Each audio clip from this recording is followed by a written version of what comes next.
Last night, the Indians made themselves right at home in the den of the Detroit Tigers, beating the Motor City Kitties for the 18th consecutive time. The Indians now go to 11-9 on the year, and they're back for more tonight. It's Game 2 of their 3-game weekend series. Hi again, everyone. Matt Underwood alongside Rick Manning as we welcome you into our downtown Cleveland, Ohio studios. This guy right here is off to a great start, not only to his season, but his career. When you think about the great pitching we've seen in recent memory, I mean, you can go back to Bob Feller and all those greats, but from C.C. Sabathia to Corey Kluber, Cliff Lee, and now this guy, it looks like he's going to be the next great one in the Cleveland uniform. Well, he's certainly off to a tremendous start. In his 4 starts, he's 3-0. You can see a 163 earned run average, but he has been so aggressive. He's got the strikeout pitch working because he gets ahead of the hitters 0-2, 1-2. He was 2-0 against the Tigers last year, 3-1 in his career, so there's no reason for this guy to stop because he's been on some kind of roll, and he is the ace of the staff. How terrified do you think pitchers are now to see this guy coming to the plate the way he's swinging the bat? Well, I'll tell you what, when a guy like that is hot, yes, he has been locked in now for the last 7 games because 6 multi-hit games. But you can tell when a hitter's seeing the ball well. He's staying on a very strong backside. He's using the whole field. He realizes now that's his game plan. He didn't have that earlier, but he almost took Nova off the mound yesterday with that second line drive. It's nice to see him get going, and hopefully he can continue. And you get Santana going and a couple other hitters. It'll be a fun offense to watch. Hard to believe that 462-foot blast last night from Reyes is only the 5th longest in the majors this year. Well, we got baseball coming up next, the Indians and the Detroit Tigers. Plus, we're going to check in with Andre Knott, who has more on a very special weekend. We're celebrating the 100th anniversary of the Negro Leagues. Cleveland Indians baseball is brought to you by Spectrum Mobile. Spectrum Mobile has unlimited talk, text, and data. Save up to 40%. Go to SpectrumMobile.com today. And by your local Toyota dealers. Visit buyatoyota.com. Toyota, let's go places. Baseball as the Indians look to continue their mastery over the Tigers here in 2020. And this weekend we are paying tribute to the Negro Leagues. It's the centennial celebration of the Negro Leagues of baseball. And Rick, you have a connection when you think about, your rookie year, you played for Frank Robinson, the first black manager in baseball. Did you realize at the time that you were living through something of historical significance? I think I did, but not as great as it is right now today. Getting an opportunity to play for Frank Robinson, who was a great player I watched growing up when I was a kid, and also with Larry Doby, who was on that staff a year before that. Well, Andre Knott joins us now. You visited the Negro League Baseball Museum and Hall of Fame in Kansas City. It's a wonderful exhibit, and the curator is one of a kind as well. Yes, he is. And really, when you think about it, I'm glad I went. And I think I said out loud a few weeks ago, and in talking to Lionel Shields today, I said the same thing, that I felt remiss that I hadn't gone, and I had missed for 4 or 5 years and hadn't gone to the Negro League Museum.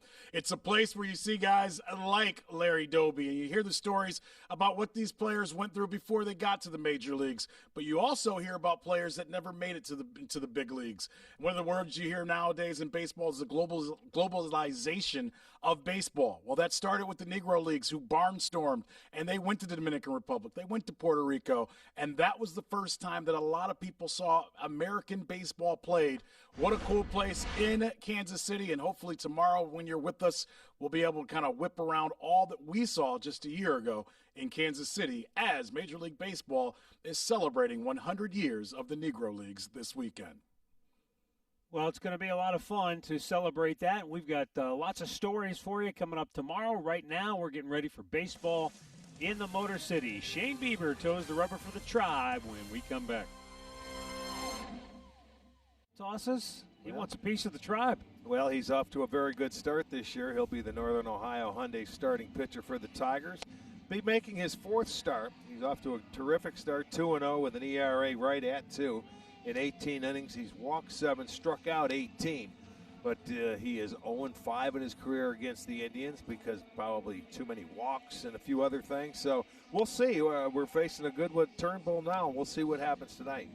Well, let's take a look at the starting lineup that Terry Francona will run out there this evening. Cesar Hernandez will lead it off. Jose Ramirez in the 2-hole. Francisco Lindor batting third. Carlos Santana in the cleanup spot. Franmil Reyes, red hot, sizzling, 7-game hitting streak. And then Tyler Naquin, who had a big night last night. Maybe that gets him rolling. Domingo Santana coming off a home run last night. Sandy Leon. And then Oscar Mercado. It's been a while since he's been in the lineup, as he will try to pick it up. Now let's take a look at the Tiger defense tonight. Stewart gets the start in left field. Reyes is in center. Maben back in right field. On the infield, it'll be Castro at third. Goodrum is at short. Scope is at second. Candelario at first. Romine doing the catching.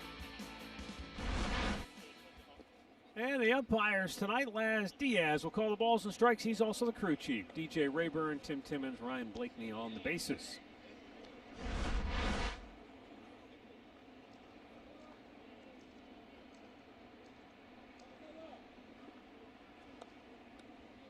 Spencer Turnbull ready to go.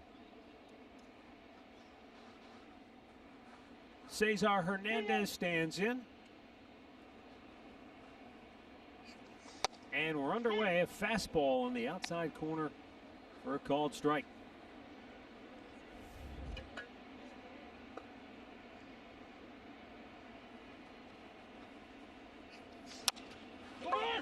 Slow topper to first. Candelario beats him to the bag, one away. Game time temperature in Motown, 86 degrees.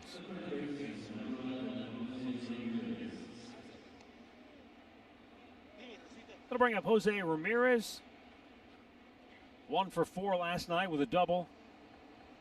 Run scored and a run batted in.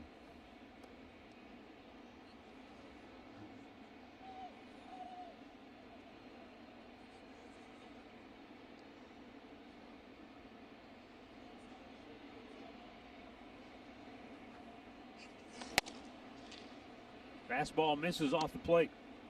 Fastball looks like it has a little run to it going away from the left-handers.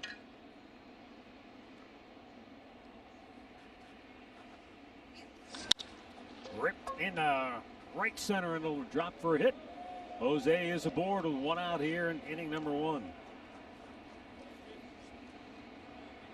Storylines tonight brought to you by Wayside Furniture. Score 4, win 8. Yeah, 4 runs. They're 8-0. They can get 4. Bieber, of course, on a strikeout binge, so hopefully he can stay ahead of the hitters, and there's no reason he will not.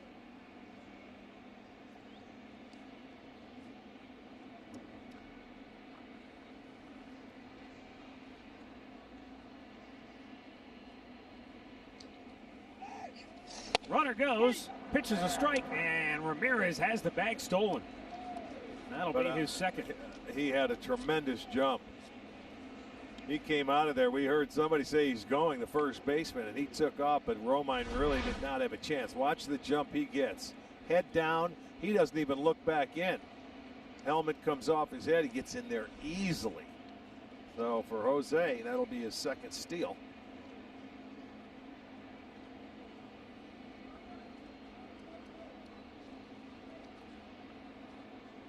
It's always the nice thing, too. If you can steal a base and do it early in the count, now the hitter can get to work and try and drive you home. Lindor lifts the ball to shallow right. And that won't get him over. 2 away.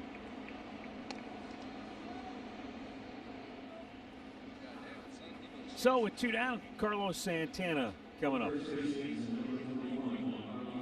Rick, I suppose because Francisco Lindor is one of the stars of Major League Baseball, not just in Cleveland, the focus offensively has been on him, or the focus of the lack of offense has been on him. But this guy right here is a very pivotal figure in this lineup, and he is yet to get going as well. Well, the only thing he's done very well is walk. You know, his on-base percentage. He's only hitting a .179. He has 2 home runs, and you know what? He got off to a very good start last year. And I think maybe Lindor's taking the bulk of it because he's hitting third. You know, that big change. Oh, we got to move him down a little bit. He'll have an opportunity to drive in more runs. But right now, he's been a little too anxious at the plate.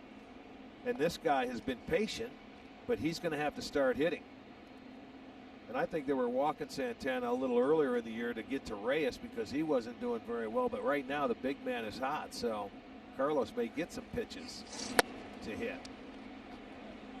Yeah, one of the numbers, and again, you try to take this with a grain of salt, but because it's a shortened season, we're already 1/3 of the way through this shortened season, but he's just 2 for 16 with runners in scoring position, and that's going to be really pivotal. That's what they need him to do a better job of if this offense is going to get to any level of consistency. Well, the numbers they showed you against Turnbull, this is a good opportunity for him. He has the count in his favor. He's had success against the guy on the mound.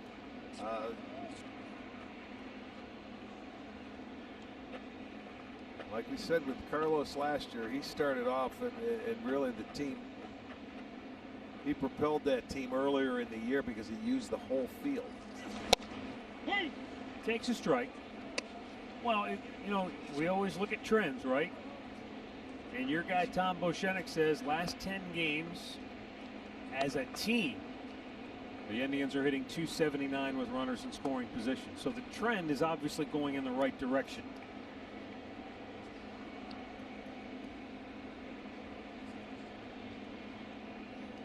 And this is a team historically, when they get them early, they do come in bunches. Yeah, they do, especially with 2 outs. And that's a thing that comes and goes with every team, even the best hitting teams in the league.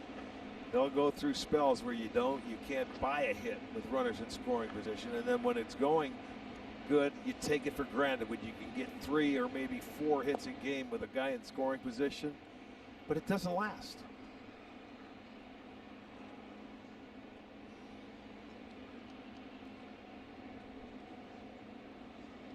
Spencer Turnbull trying to get out of first inning trouble. 2-2.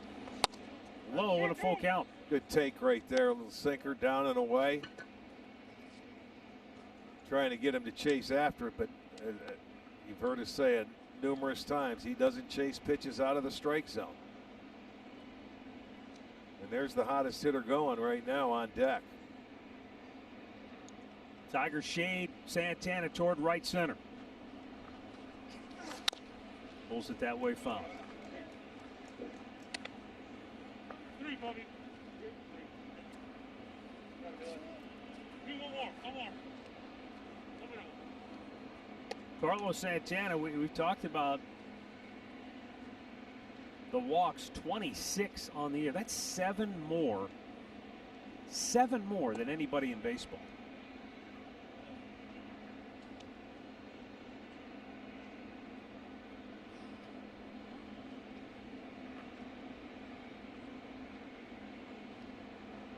Again, the 3-2. He threw it by him. Boy, 97 miles an hour. Good fastball from Spencer Turnbull. Tigers are coming to bat. Will be the Nissan starting pitcher. And Bieber off to a terrific start. 3-0, a 163 earned run average. 2-0 last year against the Tigers. And 3-1 in his career. So Ron Gardenhire starting lineup for the Tigers. Nico Goodrum will lead it off. Willie Castro in the 2-hole. Miguel Cabrera batting third. Jonathan Scope, Jamer Candelario, and Kristen Stewart in the lineup tonight batting sixth. Cameron Maben, Austin Romine, Victor Reyes batting ninth. Reyes last night was in the 2-hole. He goes to the 9 spot. Jacoby Jones, who batted ninth last night in center field, getting the night off. Well, I'm anxious to see this aggressive swinging offense go against Bieber. See how they attack him early.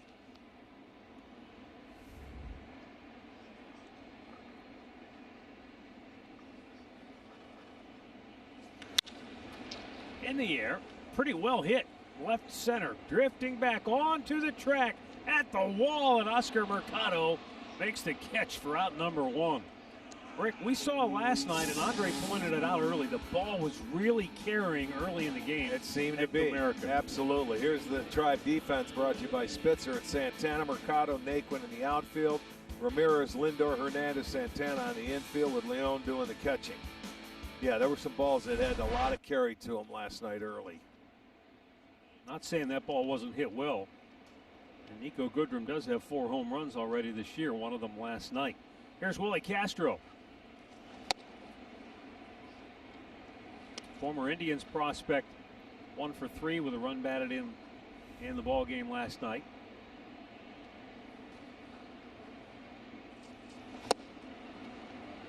He hit 6th last night, moves up to the 2-hole.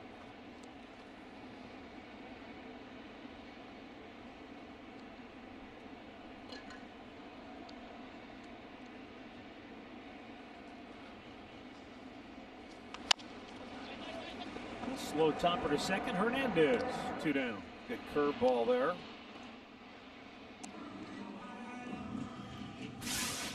Well, our stat of the game is brought to you by Buick. First 4 starts of the season since 1906. Looking at the strikeout totals. Olin Ryan back in the 70s. Roger Clemens in the 80s. Pedro, Randy Johnson, and Shane Bieber. Do you think it matters? Those totals, or is there any asterisk that needs to be placed on Bieber because he didn't do it in April? No, I mean, to start the season, it is what it is. You know, you got to go anytime you're starting a year out. It's the same thing. They didn't have a lot of time to get ready. He came in prepared, ready to go. So no, I don't think so.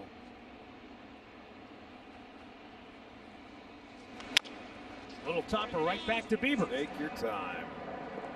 Oh, nice play by Santana. Bailed him out. He can throw strikes to home plate, to first base. Maybe a different story.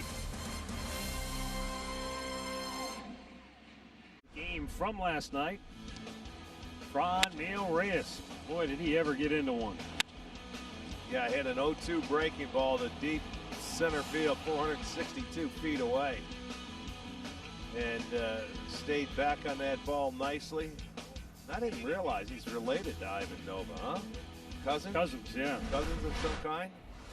They will not be getting together for Thanksgiving, however.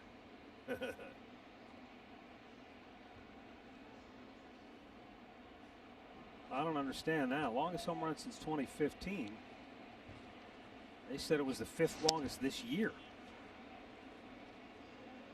Oh, just among Indians players. Okay.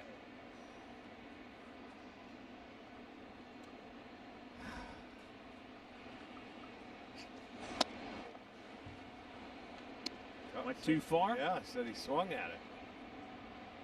During his 7-game hitting streak, he's gone 14 out of 26.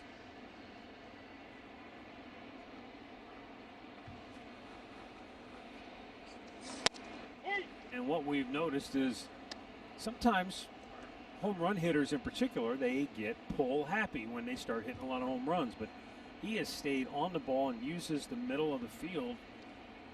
But that's his strength. Right. You know, his strength is up the middle the other way. And he realizes that. What happens when you just don't get pull happy, you're not picking up the ball as well as you normally do when you're swinging very well like he is now. I guarantee he's seeing the ball, you know, picking it up right out of his hand. Where earlier in the year, you're trying to go out and get the ball before it gets back to you, where you just let it come to you.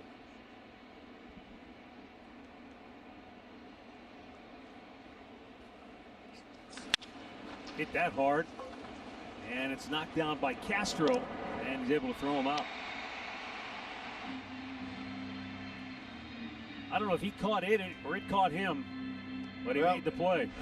You know what? It was a breaking ball, but he stayed back on it, and he knocks it down. He was playing deep with 2 strikes, and once he got it down, he can make the throw across to retire Reyes. He's going to bring up Tyler Naquin.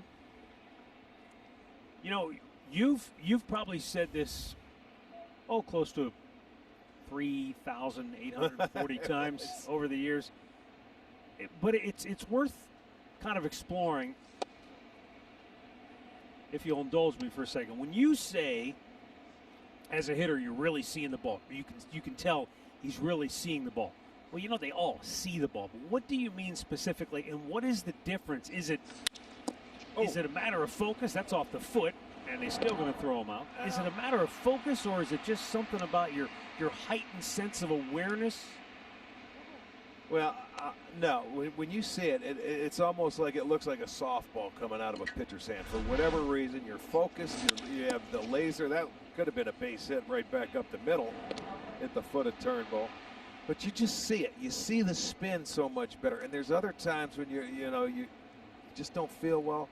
You don't pick it up out of his hand, so you're leaning forward. You'll drift a little bit instead of just staying back and see the ball hit the ball when it's. When everybody's swinging the bat, it seems like it's so easy to do. You're not thinking about anything. Your mind's very clear and open, and your awareness, your senses they're in tune. Yeah. Arch, can I ask this way? You hear football players, basketball players say things slow down. Is it like true? that? Yes, yes, that's another way to put it. Things slow down a little bit, where everything seems like it's in slow motion, and you don't have to try and do too much. You can relax a little bit. Well, and that's why another thing that ties into that, you'll hear me say, eliminate doubt. Yes. Once you have some doubt in your mind, now you're second guessing what, this, that. You're thinking of something else. It takes you off your concentration of what you're trying to do. And when you're not going well, you probably feel like the ball's halfway to home plate before you even pick it up. And it seems like when you're in a slump, you're down in the count 0-2 every time, or they're throwing strikes or make good pitches or just certain things. I don't know. Biorhythms are going south, my friend. Yeah. Biorhythms. That was a big thing. I remember reading about that when I was a kid. Maybe that was late 70s, early 80s. Yeah, exactly. Oh, it hit that hard. And it's going to be over the head and off the middle of the fence in left field. He's going to have to hustle. Here's the throw, and he is out to end the inning. Boy, he hit an absolute rope, but it hit right in the square part of that fence and left. Ricochet perfectly to Stewart, who made a good, strong throw. Indians are taking a look. I don't think they're going to challenge. Wasn't much of an argument from Santana. I think he came off the bag. Yeah, I think it did. So that's going to end the inning. Tribe gets another hit. No score, middle of the second.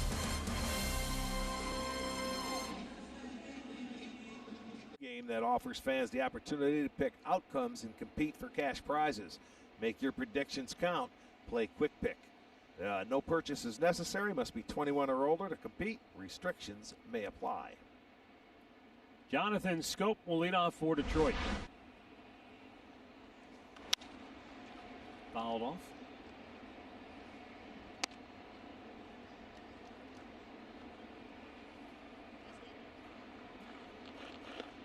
He had like a 7-pitch first inning. And I expect them to be aggressive because you don't want him to get behind you, because when Bieber gets ahead of you in a pitcher's count, he buries you.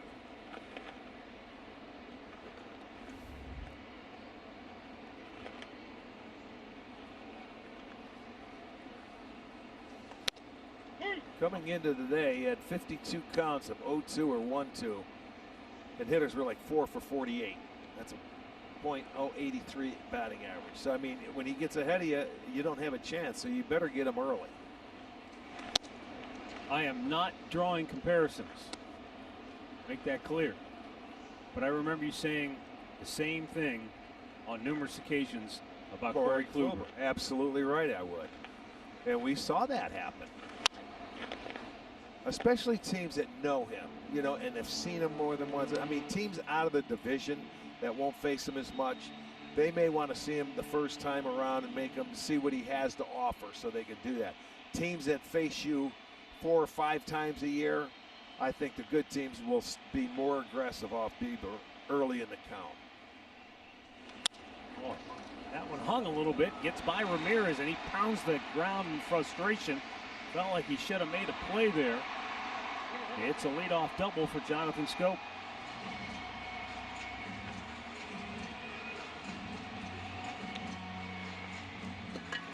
Well, he gets a breaking ball, and it looked like Ramirez felt he should have caught that ball. And that was, the breaking ball was down. It just had too much of the plate. Scope's a good breaking ball hitter. He keeps it fair. And Hosey, watch him slap the ground. He felt he might have at least been able to knock it down. It looked like it just ticked the webbing of his glove.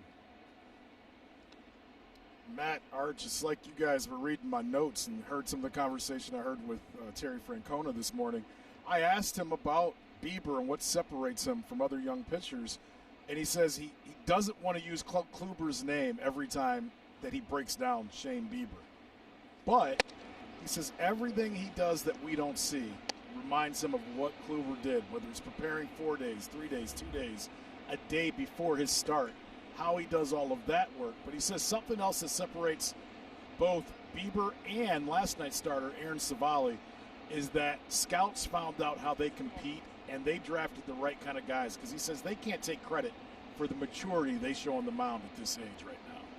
Yeah, and I don't think, Andre, that there's a coincidence that Bieber reminds us of Kluber because he watched him. Right. And Right. while Shane is his own man, there are certain things that I'm going to guess he patterned it after what he saw. He incorporated what he saw, what he liked, and I'm sure talked to him, and maybe Kluber gave him a few tips. You know, that think to heart. Right, that picture that we always show in the spring training from a few years back, and Bieber's Right. on there. I didn't know this until 3 days ago. Aaron Savali is in that picture as well up in the front. We just don't see his name on the back of the jersey. Typical, isn't it? Yeah. That's about appropriate. That's who he is. He's there, you just don't know he's there. Oh, that's yeah. He's Casper, man. He's the ghost. He goes unseen. But, you know, Terry Francona did talk about when it comes to scouting and what the Indians are trying to do in scouting is it's not just about the velo on the gun anymore when they're trying to get pitchers. They want to know what guys do when they get in a tough situation like Shane Bieber's in right now.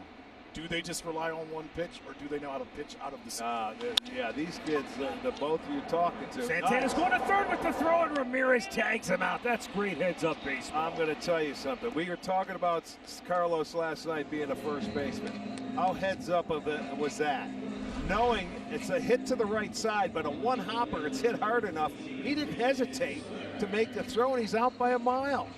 So you cut that guy that was in scoring position. Scope, not a good base runner. I mean, he's slow. But, boy, Carlos jumped on it and didn't hesitate.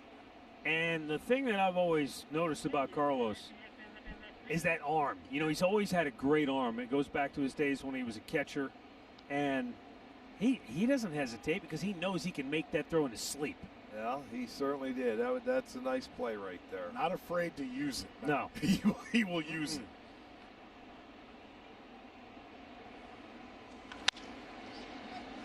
That foul. You know, normally you would think that's not bad base running because your balls hit to the right side, you're going to get him over with a man on second, but it was hit hard enough right at Carlos. No hesitation, strong throw, get the lead runner. Very nice.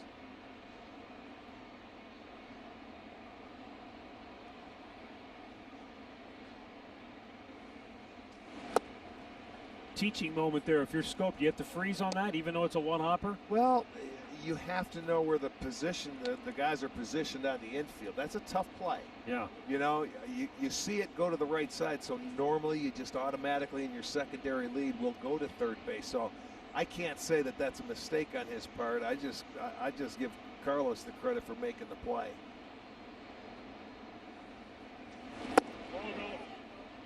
Oh, he went too far, and that's going to be a strikeout. You know what? I thought he did because Laz called one early in the first inning.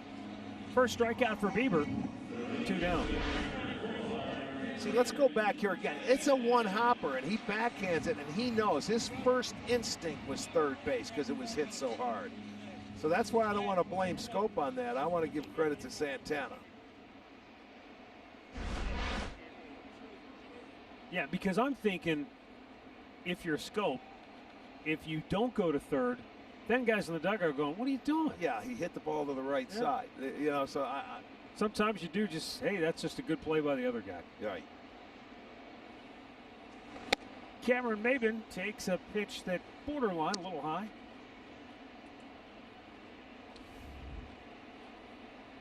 Sideline with a quad strain, just got back in action yesterday. He was out for the first 2 weeks of August. It went deep, too. Yeah, a home run late in the ball game. Got on top of a pitch and high fastball. Let her fly. I would think he's going to see a few breaking balls from Bieber today.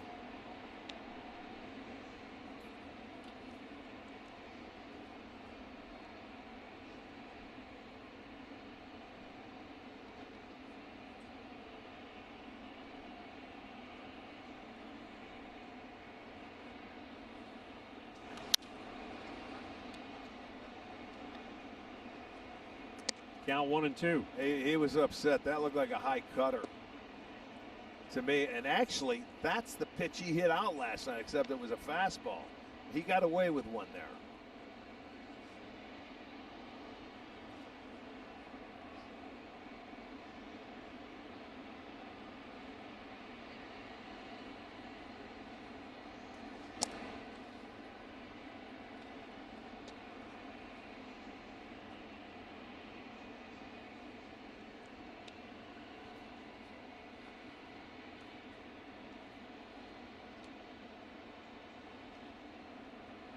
Candelario has not attempted a steal this year.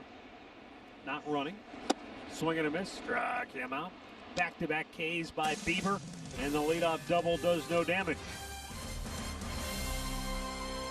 Let's take an account today to review your renewal information and secure the lowest possible price.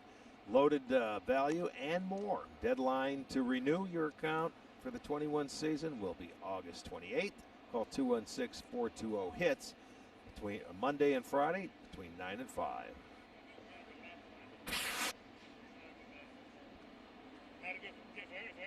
All right. Sounds like Andre's on the field. We're hearing Laz. Well, Laz Diaz, the home plate umpire, in addition to being a former Marine, he is a guy that is about as gregarious as they come. Yeah. I mean, he's got that big personality. He's a great, enjoyable person to be around. Right. Yes. Yeah, but you hear him, Yes. especially with no fans. Right. You can hear him all over the place. He's everyone's best friend. Yes, he is. Surprised you didn't hear us when he was back here on the Cubs series. We did. You two were talking. I got to keep up with my man Laz. He's a good man. You never know when it'll help you get a call, Arch. Yeah.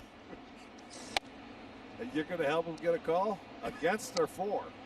Probably against. That's what I want to know.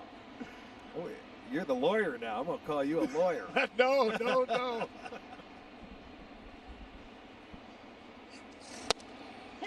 Fastball strike. Yeah, he's got an assortment. He dialed one up in the first inning to Santana at 97. And he's sitting at around 93, 94 with that fastball. And then he's got, I think, a changeup at 88 and a little slider inside. There's the changeup there, 87. Arch Tito said he's a guy that's pitching with more confidence. It seems like what he went through last year has made him a better pitcher. If you remember the last time he started against the Indians in September of last year, he pretty much dominated our lineup. So they think he got better as the year went along last year, and that's why we're seeing what he's doing now. Well, that first inning fastball he threw by Santana, again, it was clocked at 97. Maybe the gun's a little bit off. I mean, previously his fastball was 92 to 96. He would top out. Well, he looks like he's sitting at 93-4. Just a bit high, and another a walk for Sandy Leon. That's now 3 walks in the last 2 games. Brings us to our injury report, brought to you by the attorneys at Elk & Elk. So one Cincinnati Reds player tested positive, and the Reds Pirates were then postponed last night and postponed today. Now the deal is, if the Reds tests all come back negative tomorrow, they'll play a doubleheader on Monday, and then the Pirates will head back to Pittsburgh and host the Indians on Tuesday. The scare there in that game right now is the player that tested positive played in the game last night, guys. And they had to take him out of the lineup after the Reds won the game. So the concern is if anybody in the game was near this player and if he got it, if he can come back and if he tests negative or positive today is the big question. Yeah. This is the third, if you guys think about it, this is the third time the Reds have had situations with negative or positive tests. If you remember, Votto when we were around Right. there. Votto. He ended up playing that first game. Yes. It was also, I'm trying to think who else. Moustakas earlier in the season had the same issue as well. He tested positive, but then it came back, it was a positive negative test. Well, you can see Turnbull was upset after he walked the 8th place hitter leading off the inning. I don't know if he felt like it may have been a strike. It was borderline.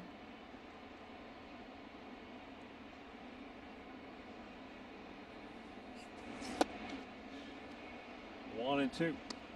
Arch, they're working with Oscar Mercado right now. Said he was flying open too much earlier in the season. So he tried to close his stance up, but that wasn't helping him. So they've worked on the last couple of days of kind of closing his stance off a little bit more, maybe spreading I've got my theory about what's going on with him, too. If we get a chance, we'll talk about it. Last year when he came up, he had an opportunity to hit between Lindor leading off and Ramirez hitting third. He saw a lot of fastballs.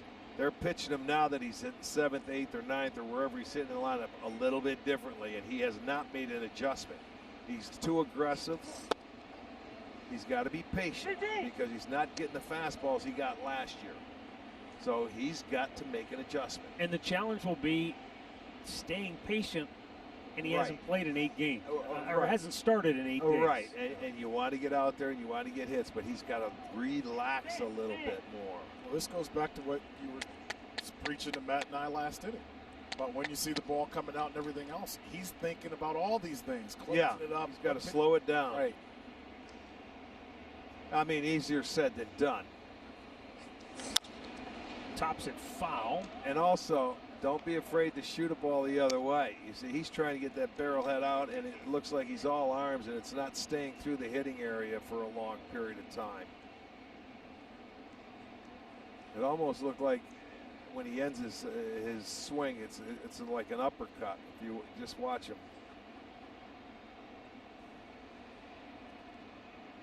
Top of the order, looming on deck here.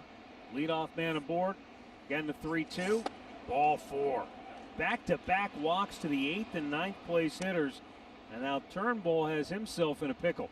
Now, this is what I think we're used to seeing with Turnbull out there. That's why he was 0-5 against the Indians. You know, walks. And you know, I can see you're going to walk hitters, but you don't want to walk 8-9 in a lineup leading off an inning, that's for sure. Let's go into the scouting report here with Hernandez coming up. Hey, the last time we saw that, Matt, you called the perfect play. Come on, quarterback. Give us the call. Up the middle. No, I want to run a post corner route here. All right, post corner. Yank one down into that right field corner and let them run. Let those dogs run. I'll take the left field corner. Oh, you're always stay on the ball. You're so boring. I'm thinking sinker away. He's looking for a ground ball. Are we allowed to place bets on this? Hey, remember he had a hit the other way last night. His one hit, he shot it the other way. That was batting right-handed, though, if I remember right. Yes. Yeah.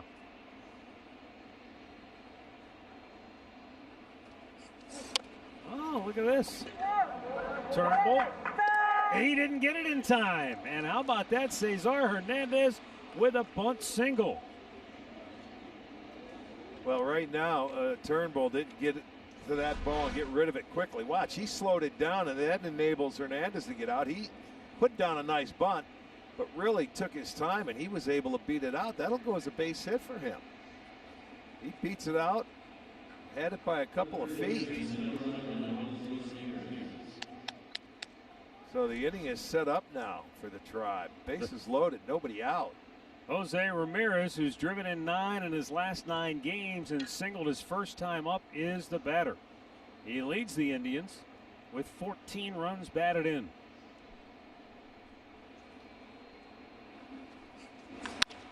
Yanked deep right, and it's over the head of Maben. It goes to the wall.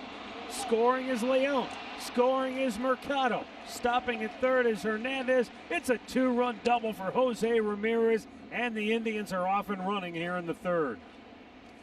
All right, both walks are able to come in and score and make Turnbull pay for the walks. But watch, this reminds me of last night. He stayed back on that curveball. His eyes, see his eyes, how wide they got? He saw that was hanging, and I mean, he smoked a line drive. Maben playing him very shallow in right field, but it was no harm because it was going to be a double anyway. So Jose drives in a pair, 5th double of the year. The Indians jump up top.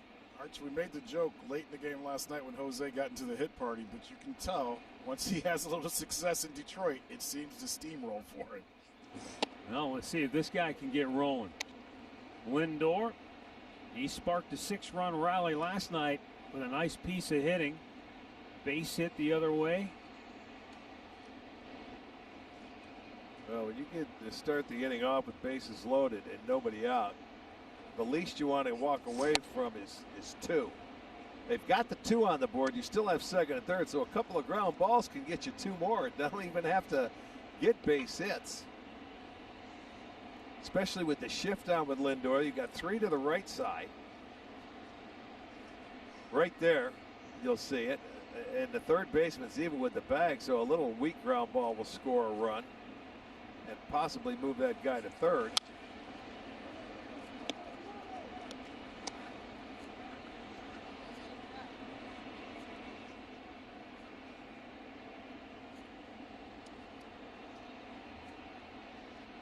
See if Frankie can take that approach he had last night where he just stayed back and slapped that ball down the third baseline when he got to 2 strikes. I was just going to ask you, Rick, it seems like Turnbull doesn't have a lot of control with the fastball right now. Would you sit on some of his off-speed pitches? Well, they could. He's been. That's what Hosey did. He got himself a breaking ball and hit a double. So, I mean, every hitter's different. I don't know what Frankie's going through his mind because he's faced him before, so he's got his game plan going into it. That foul ball got a piece of catcher Austin Romine, so Laz Diaz is giving him a little extra time to settle himself. So is Lindor.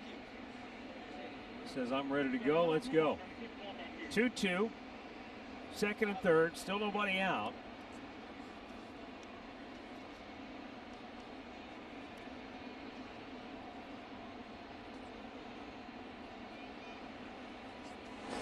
Swing and a miss. He got him. Second strikeout for Turnbull, and he gets a big first out here in the third.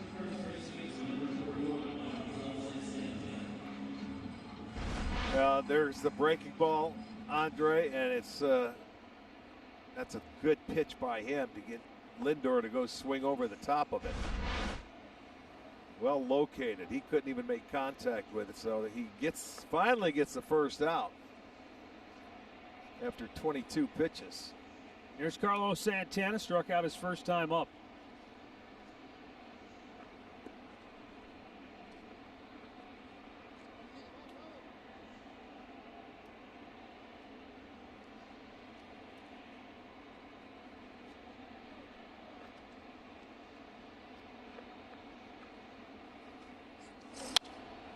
Oh, he was looking for that first pitch fastball. He got it. He can't square it up, though. I mean, that's the pitch. That one was down. That was a decent pitch to hit. He got him with a high fastball 3-2 in his first at bat. Now, how frustrating is that as a hitter when you know that's a pitch you usually Well, you get frustrated, and when you're not swinging the bat well like he is, you foul those pitches off instead of putting them in play. But he'll work his way back in a count, and he'll get another hitter's count.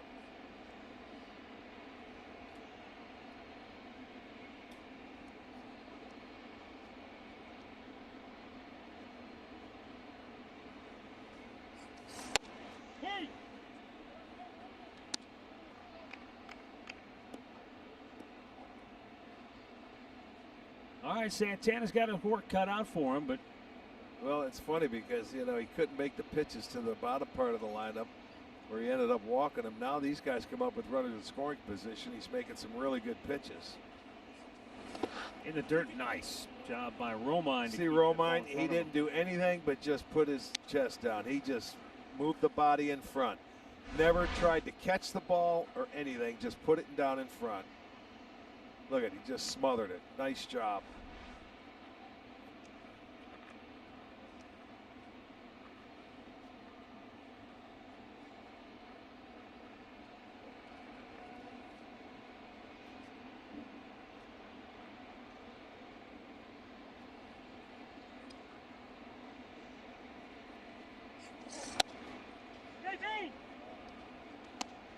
Surprised? No, doesn't surprise me at all.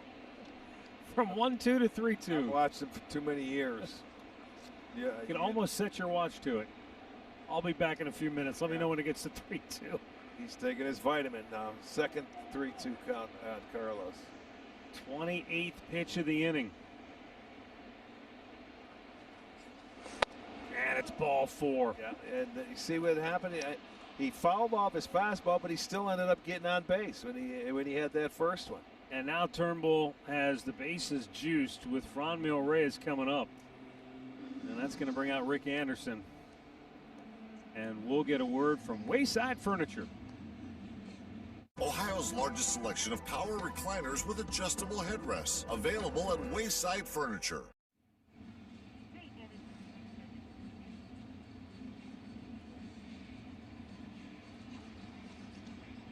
I know he didn't really want to walk Santana there, especially when he had him down in the count, but he didn't give in.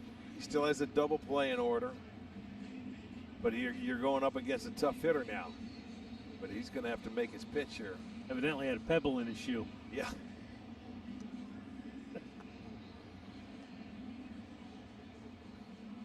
I think he didn't want to listen to whoever was saying anything. He knows what's at hand. He's got to get this out of this inning, minimize the damage that is done. He had a chance. If he makes a one pitch and gets a ground ball, a double play gets out, he would be very happy. You could see the 28 pitches. Took him 22 to get the first, 21 to get the first out. Now, Franmil Reyes made an out his first time up, but he hit the ball hard, pulled it to third base. Yeah. Castro knocked it down, threw him out. It was that breaking ball inside.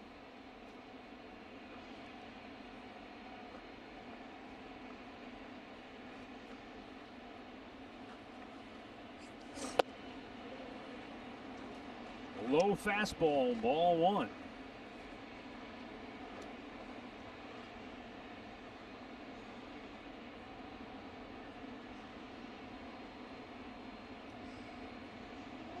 Turnbull already at 55 pitches. He's already had 5 full counts. It's the 30th pitch of the inning. 2-0. Oh, baby.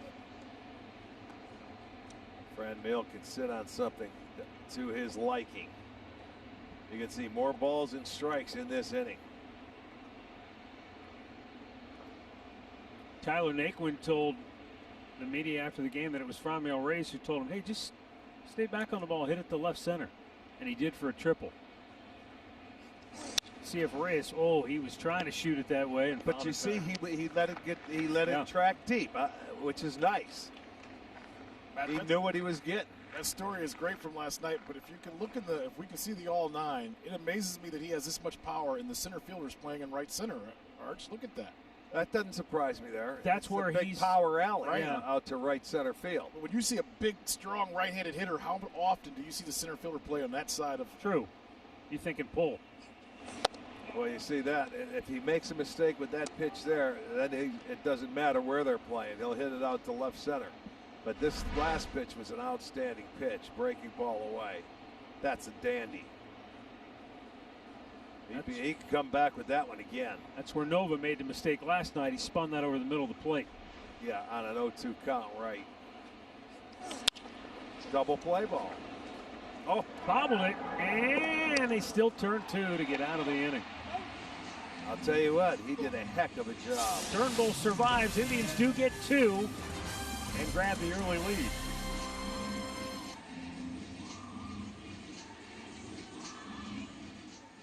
Get out of that, only giving up the 2 runs was really good.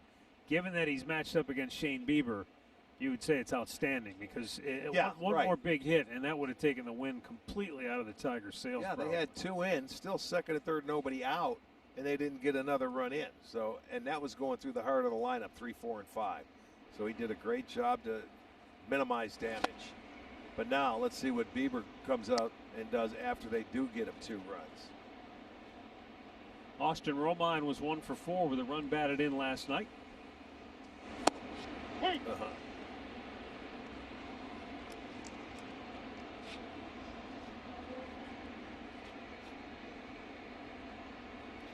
This is what makes him so good, is the 0-2 counts. Just off the plate. Just a teaser pitch right there.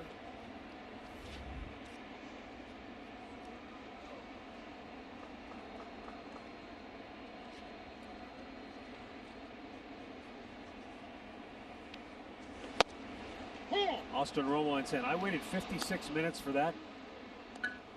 Well, there's that fastball and the called fastball that Shane gets so many times because they're sitting on that breaking ball, and there's a fastball, plenty of plate, and you see the hitter just go, oh my gosh. You know, normally you can't take a fastball for strike 3, but Bieber gets a lot of them because his breaking ball is so good. He has struck out 3 in a row, and now Victor Reyes. Hey!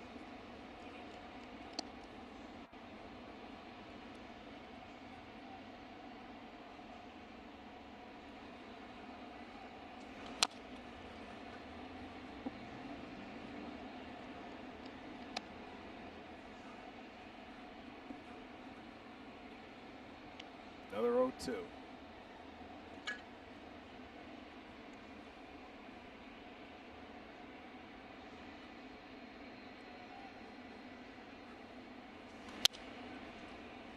So through the first time through the lineup, 5 0-2, 1-2 counts for Bieber.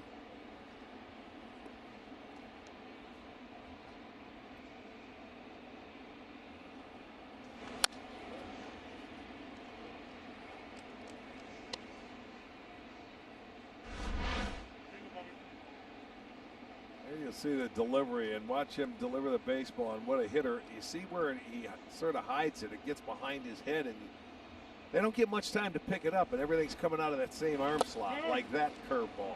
4 consecutive punch-outs for Bieber. 2 down here in the 3rd. Well, he was fouling off an awful lot of pitches in the dirt, so why not bounce one? And this is the slower curveball. He fouled it off, but to watch the curveball, he's had a very good one tonight. And it just slows it down. You can see the hitters are out in front. And he's got a great feel for it. Nico Goodrum. Hardest hit ball of the night. He drilled one in deep center field.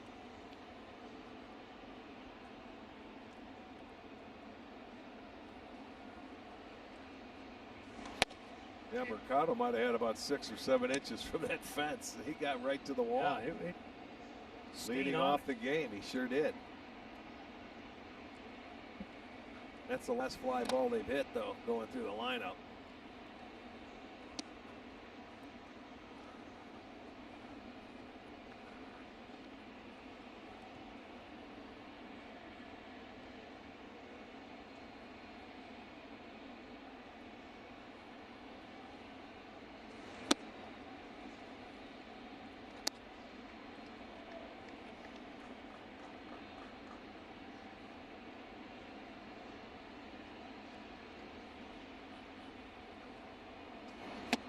Good curveball. Oh. I don't know what was wrong with that one. That's the first walk of the night. I think Laz gave up on this. Yeah, where it ended up, it didn't look too bad. And you know, a typical pitcher with the command like he has, they don't like to walk anybody. But that wasn't that bad of a pitch. So Willie Castro gets a chance to hit.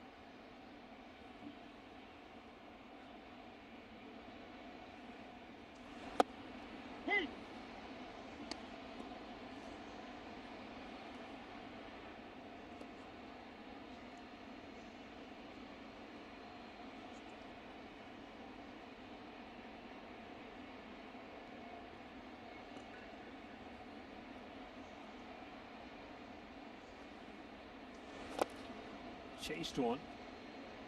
And it's 0-2.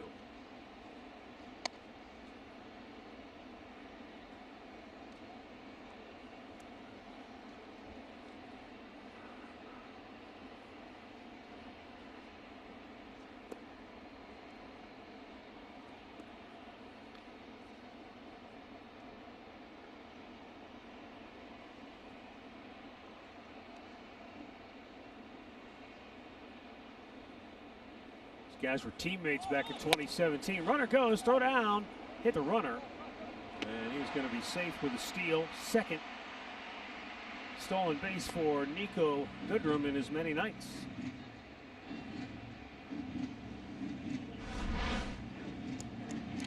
Well, why not? They figure if he's going to throw that breaking ball, go ahead and take a chance.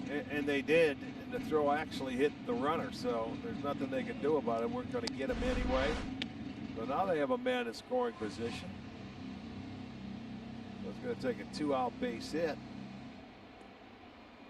Shane Bieber and Willie Castro were teammates for a couple of years in the Indians minor league system. Lake County, Lynchburg, Akron.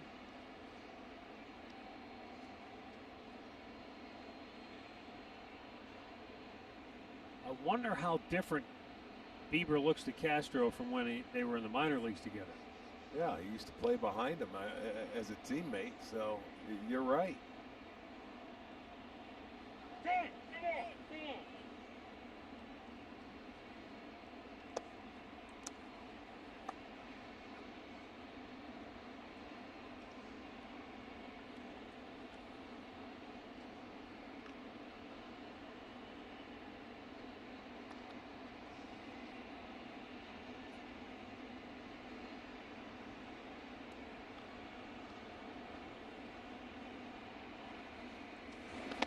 Oh, man. Down to third on the wild pitch goes Goodrum.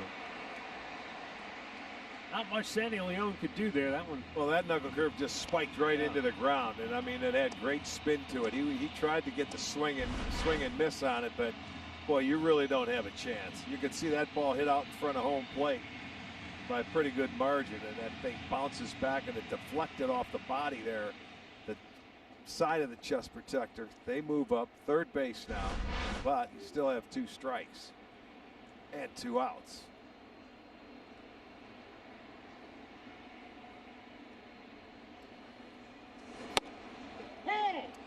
That time he called him out on a fastball. 5th strikeout of the night. Bieber punches out 3 here in the 3rd, and it's 2-0 Cleveland after 3. A great lineup of the latest Tribe gear and collectibles for the entire family. For Team Shop hours, visit Indians.com/Team Shop.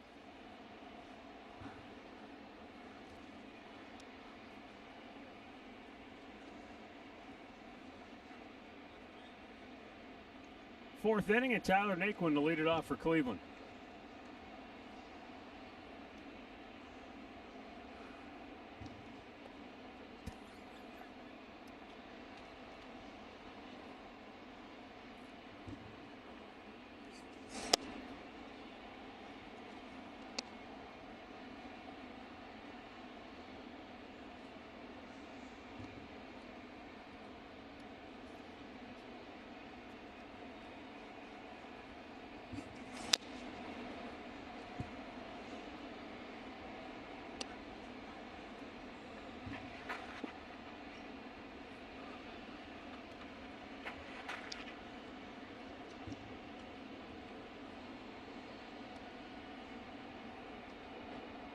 See if they can get him back in the stretch.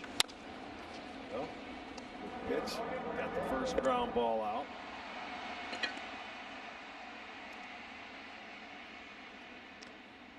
Well, our T-Mobile ticket to the game, longest win streak versus an opponent in divisional era play. So that means since 1969. The Orioles won 23 in a row against the Royals from 69 over 70. And the Indians and Yankees now have a current 18-game win streak. Domingo Santana taking a fastball strike. Hey, Rick, I saw Baltimore Orioles and New York Yankees. Anything you want to report to me? That's right. I thought I saw something where Judge went on the The IL. list? I'm shocked. No way. Yeah. So I wanted to bring it up. Is that what the news you were Yeah. looking for? I thought so. I was going to bring it up before you did. That's all. Oh, if I brought it up, it would be right to you. I wouldn't have to do it. I told you. You called it. You definitely called it.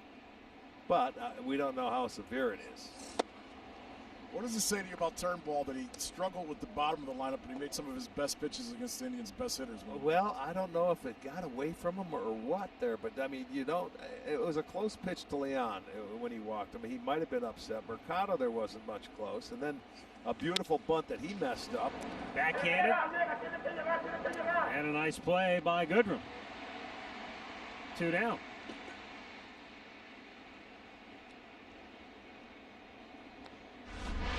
Well, that's what you do. You go into the hole, and here comes Goodrum. He's going to make it a longer hop. It's not really a short hop because it hits the grass, but that's easier for the first baseman to handle than that in-betweener. He caught it about shoulder height, and he's saying, nice job. Trust your first baseman to pick you up over there. Sandy Leon looks at a fastball strike.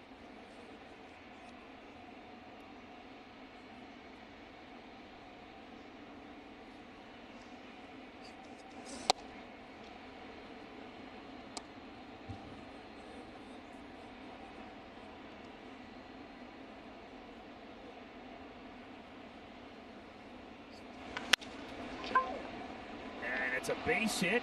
Maben can't cut it off, and Sandy Leon is on his way to second base, and he's got himself a double. Just his 4th hit on the year and his first for extra bases. Well, we told you that Maben was playing very shallow when we had Ramirez hitting, and you could see he's nowhere close, and that ball gets by him. Had a long way to go, but hit hard enough, gets by him. So a 2-out double for Leon. Good job. His first double of the year. Second for the Indians today. Let's see if they can take advantage of this now. 2-out opportunity for Oscar Mercado, who walked his first time up.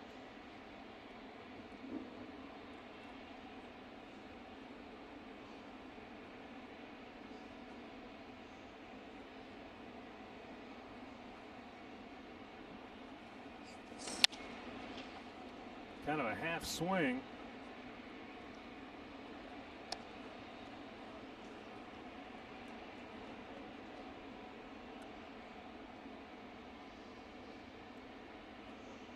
Mercado has 3 RBIs, and he had a couple of big hits early in the year when he was playing to drive in those 3 runs with 2 outs.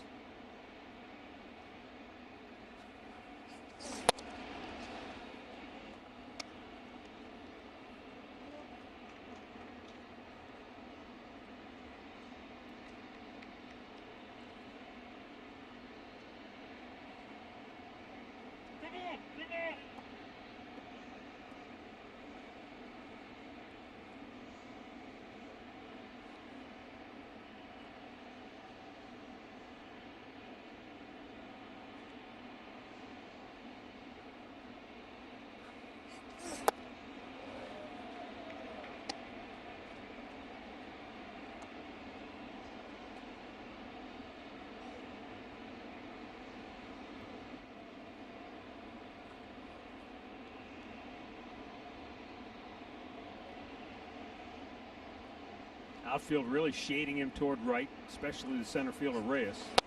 2-2. You see the gap in left center. Now Reyes is walking. Well, I'll tell you what, that's not a bad place to play everybody's at right center field unless it's going to be a dead pull hitter. Because you bring your left fielder with you because you get off the line. It's an automatic double down the line anyway. And if it's triples ballpark, you want to pack the gaps. Full count.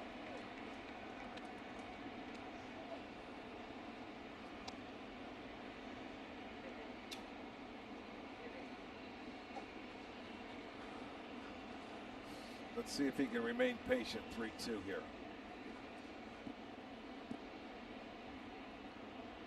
Yeah, because you've got your best hitter with runners in scoring position on deck. Yeah. Believe it or not. Make sure. Sit it. Let's see how anxious he is. Okay, swinging a good pitch. Strike. Inning over. Midway through the 4th. 2-0 Cleveland. With lows. Strikeouts per 9 innings. in the majors. Shane Bieber, numero uno. Well, he's got 5 tonight here after 3 innings. Struck out the side last inning. So his last 5 outs have come all via strikeout. 48 on the year now for Bieber. In 30 2/3 innings of work. Here's Miguel Cabrera. Hit a little weak tapper back to Bieber his first time up.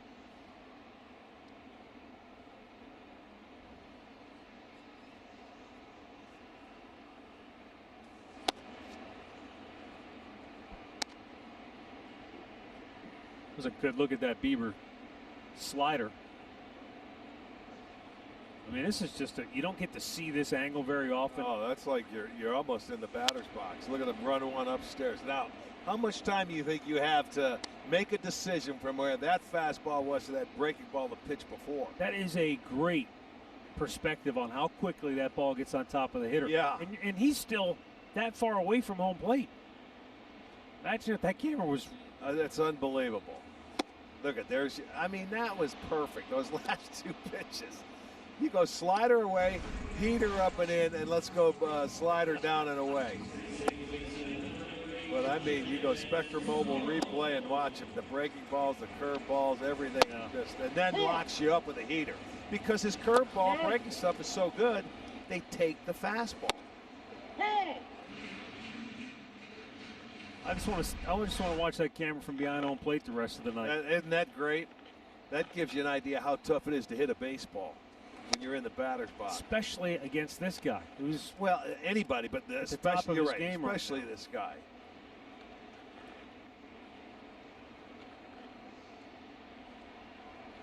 And right-hander, you got a 50-50 chance you're going to get a breaking ball every pitch.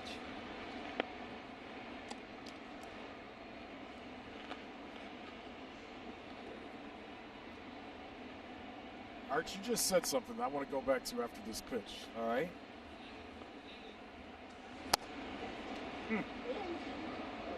Oh, he said he went on that, huh? All right. 1 and 2. Arch, you said 50-50 if you're a right-hand batter that it's going to be an off-speed pitch, correct? A breaking ball, yes. Okay. The one problem Shane had with his last start against Chicago, that was a Sunday night game. He felt when he went back and really looked at his pitch, how he used his pitches, he didn't throw his fastball as much as he wanted to. Well, I can believe that because you know what? When you have a catcher there, and believe me, Leon has done a nice job since filling in for Roberto. I don't think Roberto would let him fall into that situation. You know what I mean? I do, and he didn't want to say that because he said what you said. Sandy's done a great job. But sometimes having a catcher that knows you really well can get you back into the place you need to get to. That last pitch scared me too. I mean, I totally agree, and there you go. He is on fire, man. Look at the hitters are talking to themselves. 7 strikeouts, and this started with the 6th hitter of the order. I mean, he's just right now, he's lights out. He has struck out 7 of the last 8 batters. And the only one that reached was Nico Goodrum, and that was questionable because it looked like a strike, and he called it ball 4. But I mean, I'm having a ball with this camera behind home plate. I hope you at home are enjoying it as much as I am because you just get such a better perspective of what it's like to stand in there and stare down one of the game's top pitchers right now.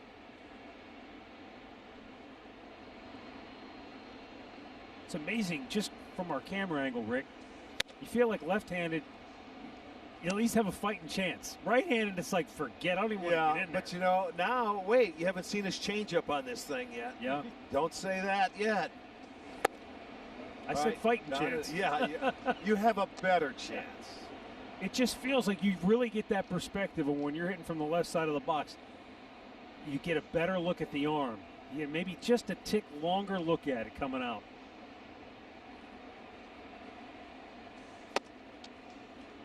You can really see how he hides the ball.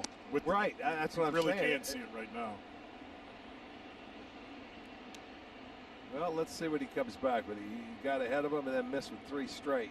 Change up. Yes. Oh, man. Change up. That's beautiful. So here we go, full count. Will it be strikeout number 8? 8 out of 9 for Shane Bieber. La Machine on display here tonight in Detroit. Indians 2, Tigers nothing through 4.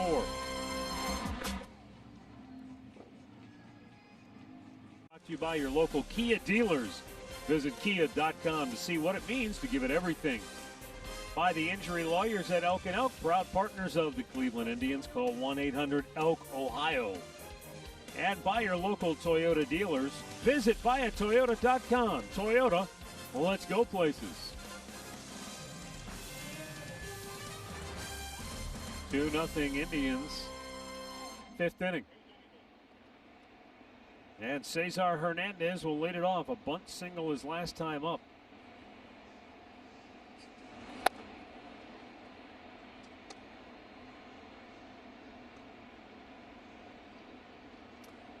His bunt single loaded the bases, and it looked like the Indians were primed for a big inning. But alas, they were only able to squeeze 2 out of it. And Spencer Turnbull really got himself out of a jam. Hey, he kept his team in a ball game after minimizing the damage. He did a wonderful job. Now the Indians, the way Bieber's pitching right now, they got to find a way to put another 1 or 2 on the board. And then it would seem like it'd be tough to, for them to catch up. Middle part of the ball game. Going through for the 3rd time now. Other way, but it's right at Stewart. Big game recap brought to you by your local Toyota dealers. With the bags juiced, it was Jose Ramirez. One hopping the wall in right field, scoring Sandy Leon and Oscar Mercado.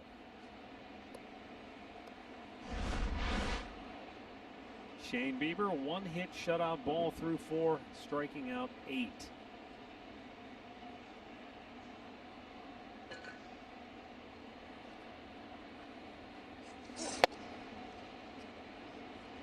Ramirez is halfway to the cycle.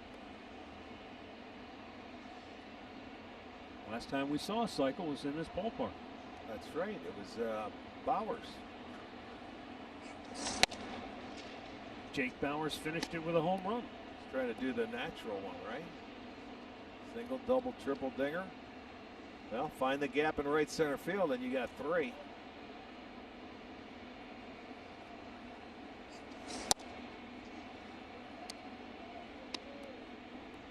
Yeah, he's being a little careful here with Ramirez. Right. You got Lindor on deck where he was able to get to him twice, and Ramirez is 2 for 2. He's saying, If I'm going to miss, I'm going to miss Yes, off the plate or outside corner at the worst.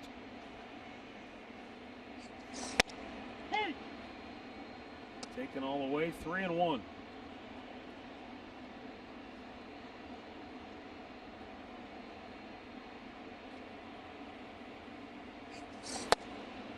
Ball 4. 4th walk of the game for Turnbull.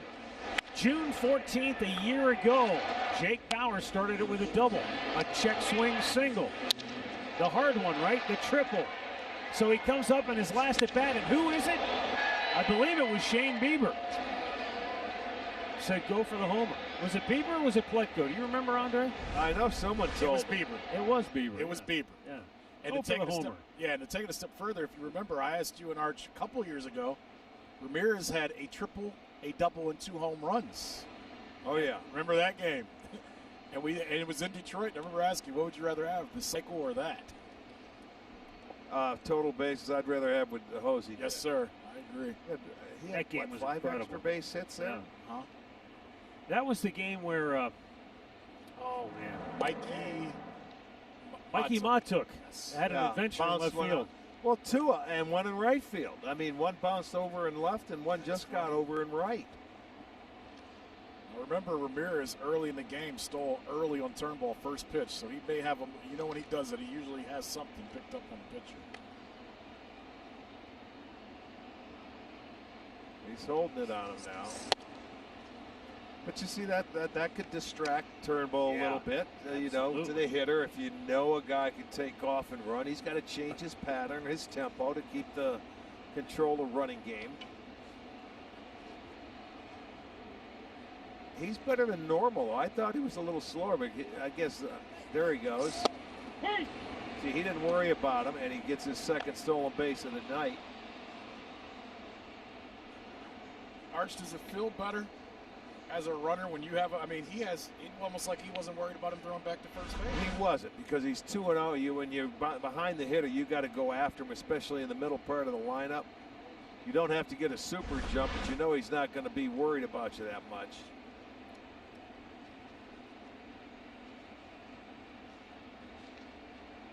Now he's got to go to work on Lindor.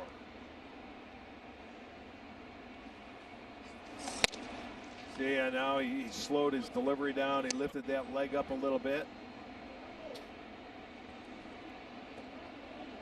Lindor seems in between. We keep talking about that, but it just seems like he doesn't know exactly what he wants to look for. Well, he's got him caught in between. You're right. He got him with a breaking ball.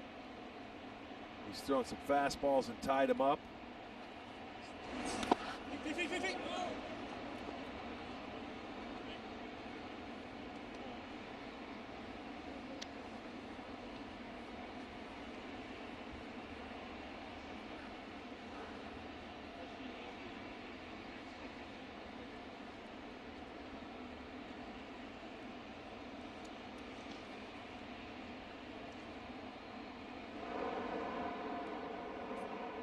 Action in the Tiger bullpen.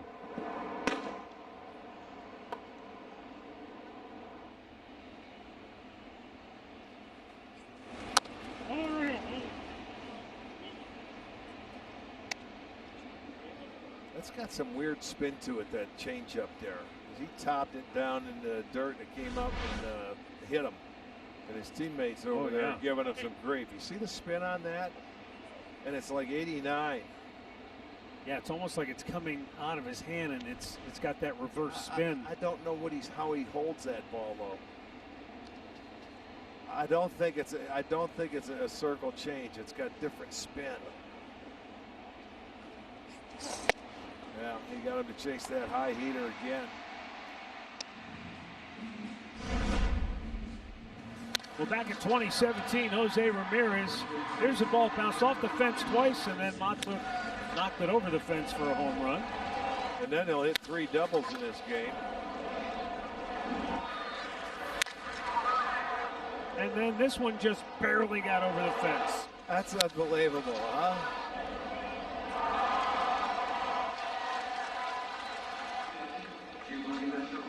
Yeah, 5 extra base hits for Ramirez in that ball game.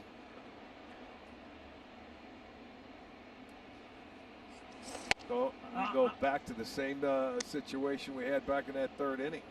I'm with you, though. The cycles is neat, but I'd rather have the game. Give me 5 extra base hits. Give me 3 doubles and 2 homers. I'd take it. Bunch of runs batted in. 8, 12, 14 total bases.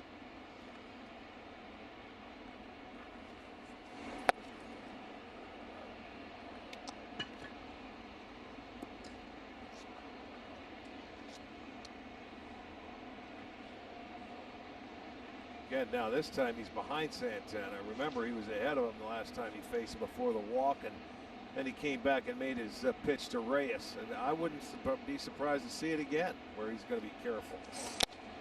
Came right in, 2-0 heater. He's not squaring it up.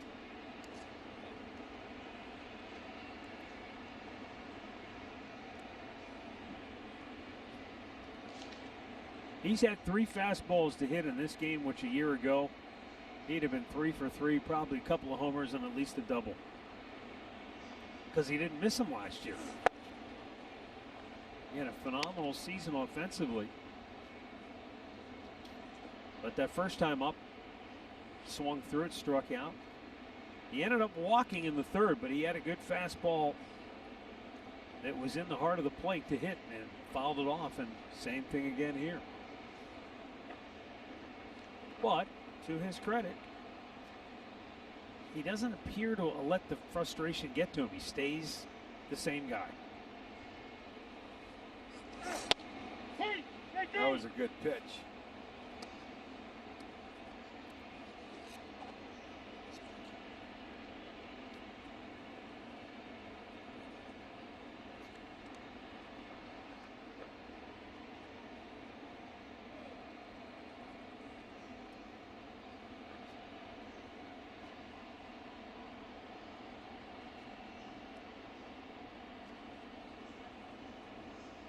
Right now, the 7th full count for Turnbull.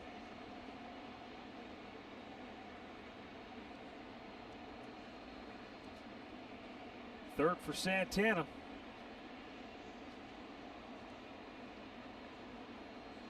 And again, the payoff pitch.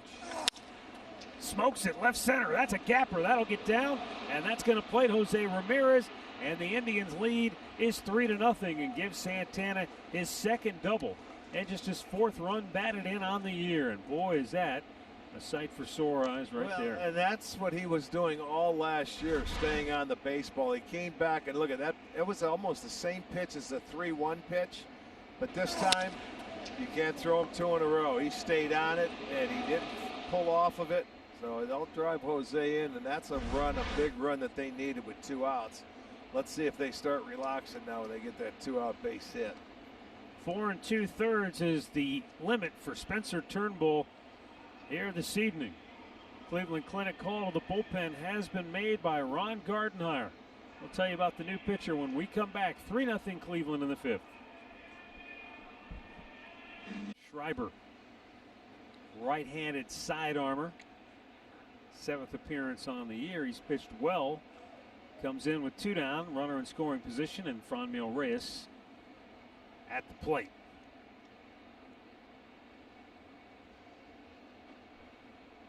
Worked an inning and a third.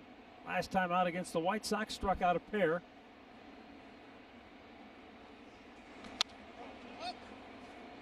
Oh, he got away with one. Well, that's the first time he saw one there, that's all. I mean, different arm angle. He didn't have it, he wasn't locked in on that swing.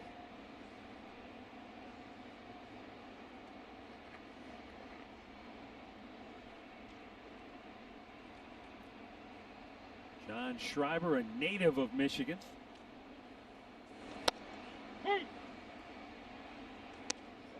Born in Wyandotte.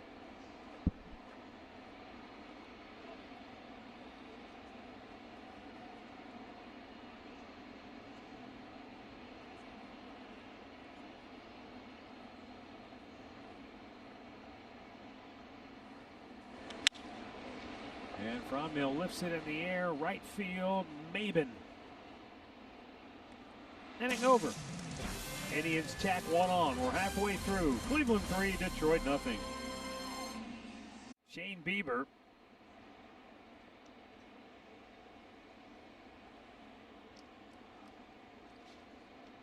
"51 strikeouts now on the year."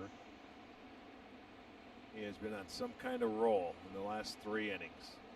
31 2/3 innings pitched. Kristen Stewart leads it off and swing and a miss. This is when it started. First 5 hitters of the game, he didn't have a strikeout, and then he struck out Stewart and went on a tear.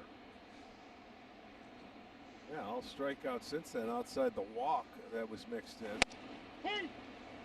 With 2 outs back in the 3rd.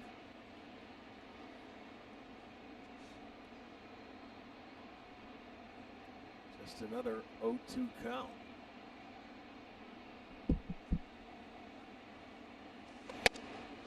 Upstairs with the fastball, 1-2.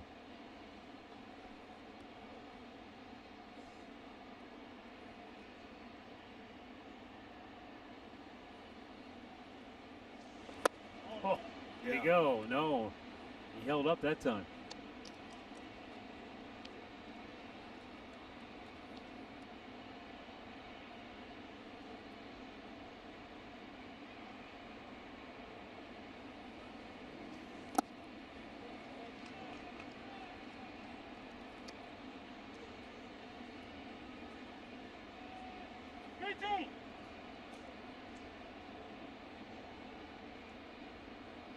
Back with the hook again.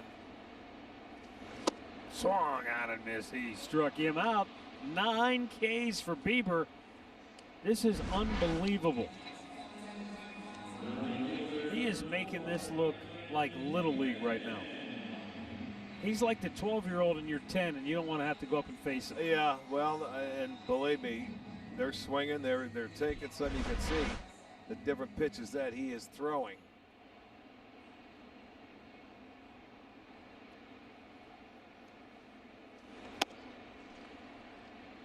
Cameron Maven. In the first inning, we thought that Detroit would try to ambush him like they did Savali and swing early. Yeah. How in the world have they not been able to do that after because they only threw 7 pitches in the first inning? Right. Correct. But it's been a lot of 0-2 counts. Well, because he's painted some, you know what, he's painted some guys. They're not looking for his pitches. He's throwing on the first pitch.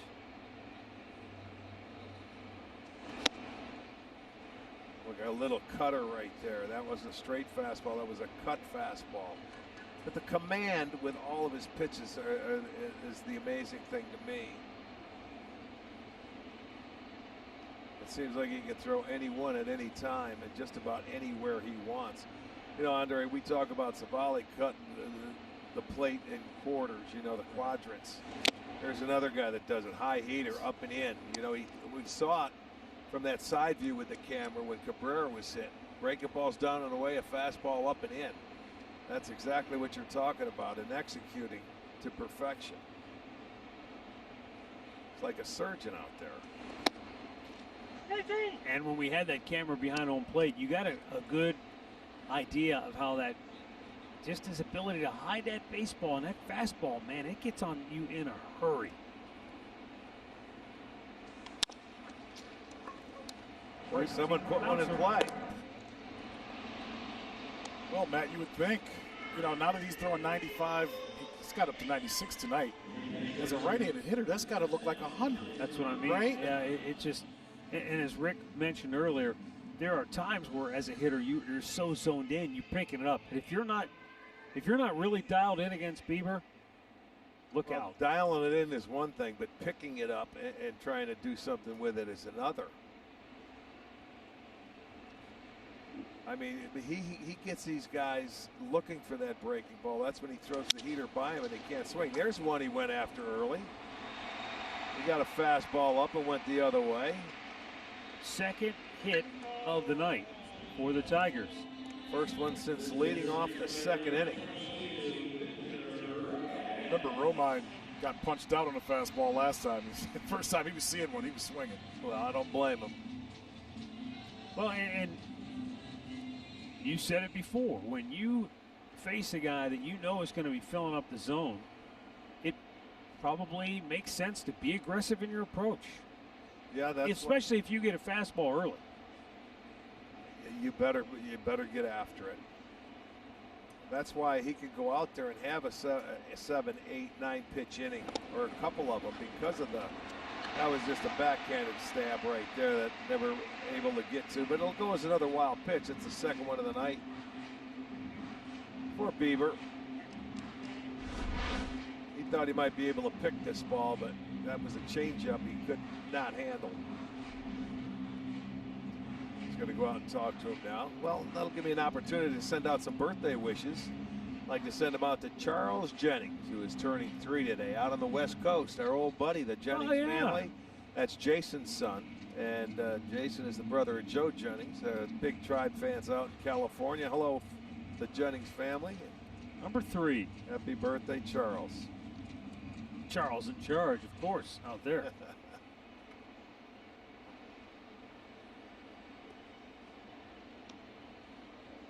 So Victor Reyes.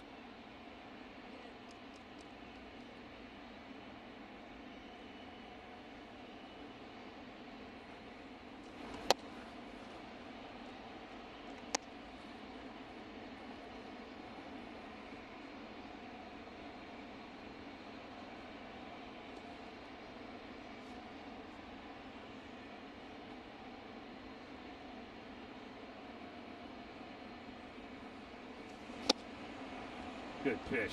Cutter. I mean, right on the inside corner. I mean, and he's out of the middle of the plate. I mean, watch the cutter and watch it's down and in, but it's, see where that barrel head of that bat, but it took it off. Hit.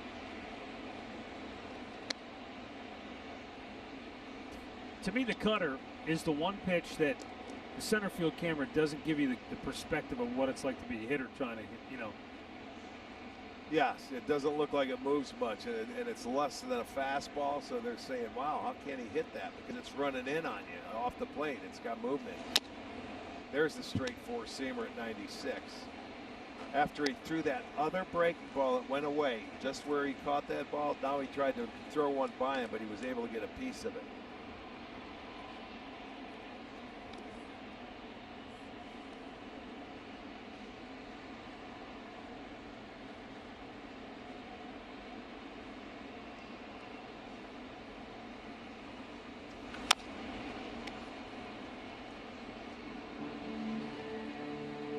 Was able to do that in his first at-bat, foul off some pitches that were just a few inches off the ground before he was able to really bounce one and get him to chase it.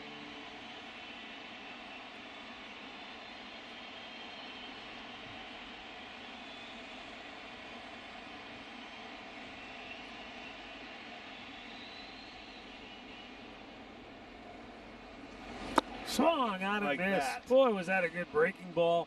His 10th strikeout of the night. Tigers have 2 hits through 5. No runs, and the Indians are up 3. As we go to the 6th. Tyler Naquin, Domingo Santana, Sandy Leon due for the Tribe. Right-handed side armor John Schreiber got the last out of the 5th. He'll stay on to start the 6th.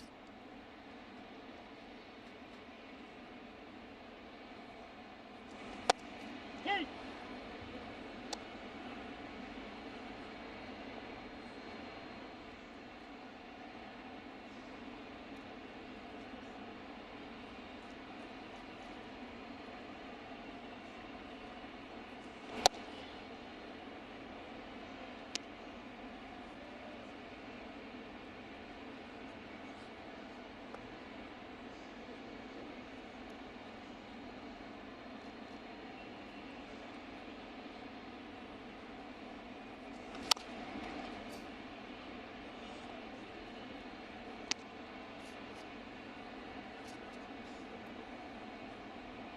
That is a pitch that Schreiber's going to have for the left-handers. That one inside that was even in off the plate. To be successful to go away with those sinkers, but he's coming back in with a breaking ball.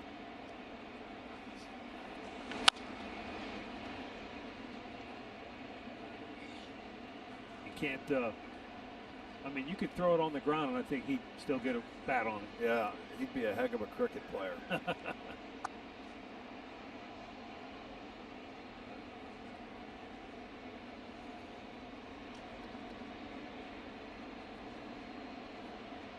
Something upstairs.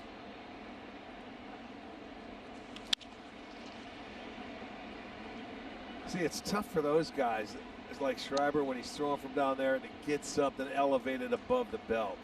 Because when you're throwing from down there, it's tough. Everything's sinking and it's going down, and it's I mean, that's why what helps them keep that ball down in the zone. But so it's tough to get it above the belt.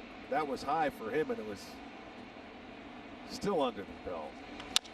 There's the sinkers that they look for. One away. Well, the 2020 Cleveland Indians Charities Give-a-thon presented by College Giving will take place on August 21st. Proceeds will benefit the Cleveland Metropolitan School District, Breakthrough Schools, Boys and Girls Clubs of Northeast Ohio, and Cleveland Indians Charities. Proceeds will be used on overcoming the digital divide for students in the Cleveland area. Just visit Indians.com/giveathon for more information. Arch, I got to give you credit where credit's due. Great job in getting that money raised last night, and great job by all the fans. I think I saw a number over 525. That's awesome. That is terrific. Good luck. Good luck to whoever. That was awesome. That was glad to see that. What numbers you got on? I was just about to say, what number did you get?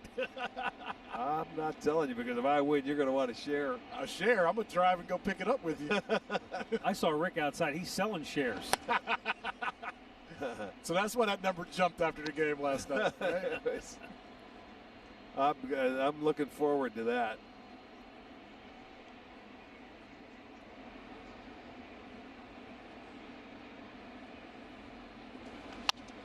Domingo Santana, base hit in the second, grounded out on the fourth.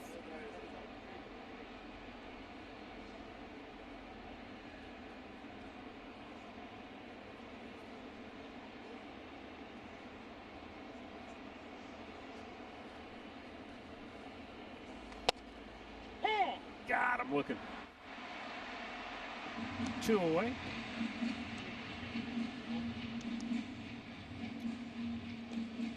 And it will bring up Sandy Leon.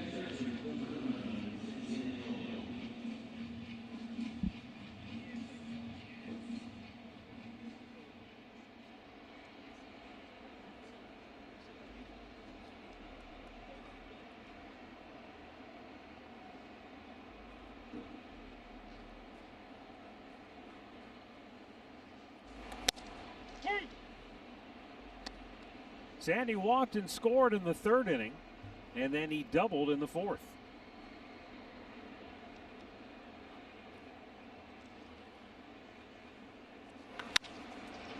Yanks that foul.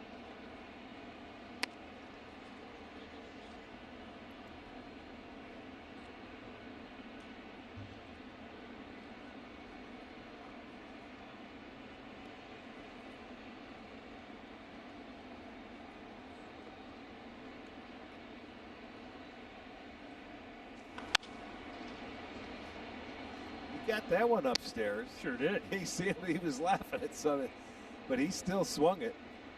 Hit it foul.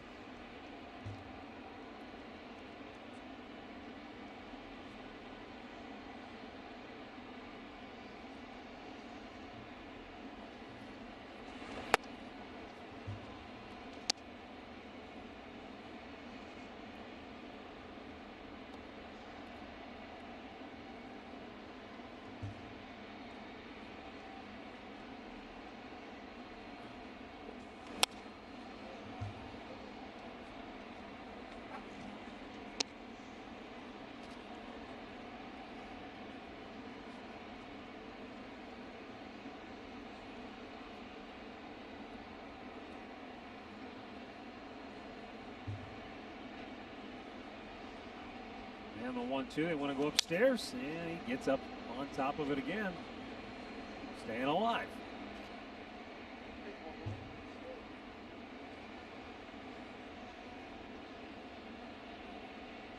Yeah, that's what Romine's doing, working out, because he wants to take you off that pitch that's been down in the zone where he normally is, just to change your eye level a little bit as a hitter and get back to the bread and butter, which that was right there. Well, he can't seem to get one past him. Yeah, high or low.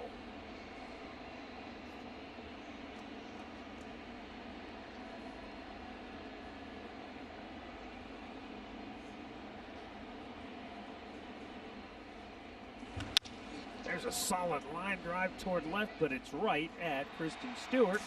And the Indians go 1-2-3. Moment. All about Shane Bieber, man. Got on a roll there where he had, what, 8 strikeouts? And he just never stopped. He got on such a roll. He was commanding everything and hitting swings and misses, and they were taking some fastballs. But he was locked in. Struck out 9 out of 10 from the second into the 5th inning. Bradley Zimmer comes in for Domingo Santana in left field. Top of the order. Nico Goodrum flying to deep center in the first, walked his last time up.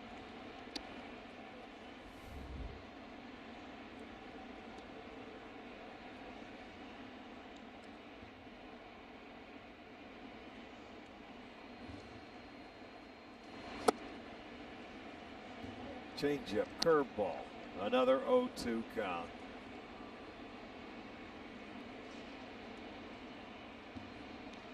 There you'll see he'll move a little bit more to the line out in left field. He strokes one to center, but right there to grab it is Oscar Mercado, one away. You could almost fall asleep with him pitching because they don't hit many hard, and you won't get much as an outfielder because of the strikeouts, but you look and see. It probably startles you as an outfielder. Yeah. Oh my gosh, they hit one. Yeah, they hit one, exactly.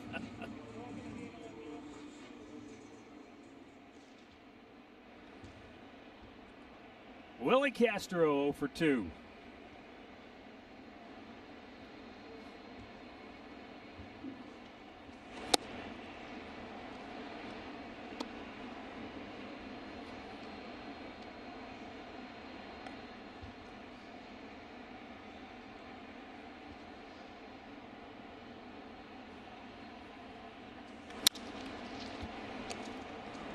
Santana with a nice feed to Bieber for round number 2. And now Miguel Cabrera coming up 0 for 2 on the night. He had a tapper back to the mound on the first. He struck out swinging in the fourth.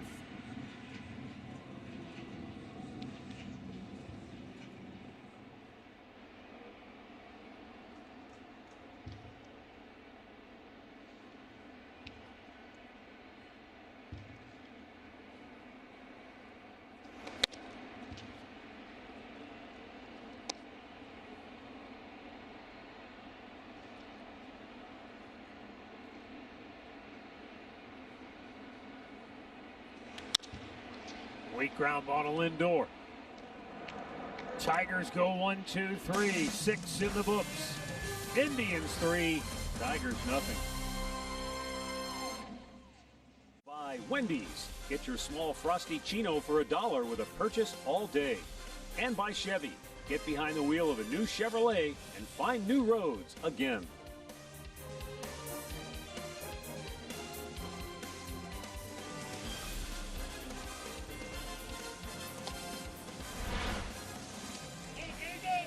Indians on top 3-0. And Jose Cisnero will be the third pitcher of the night. 6'3", 250-pound right-hander from the Dominican. Got some big league time last year while also spending a good portion of the season at AAA Toledo. And he's got Oscar Mercado, Cesar Hernandez, and Jose Ramirez due up.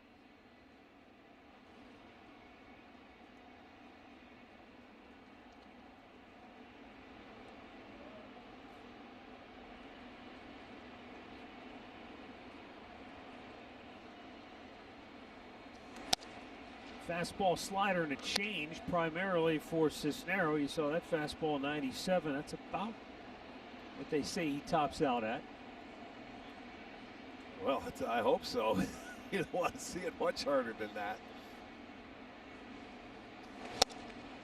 That's a pretty good location there.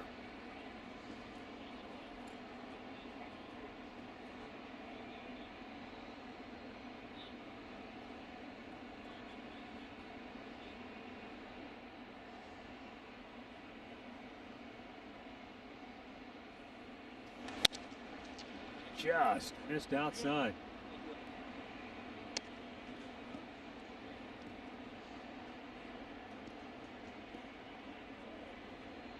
Six years ago, Cisnero had Tommy John surgery.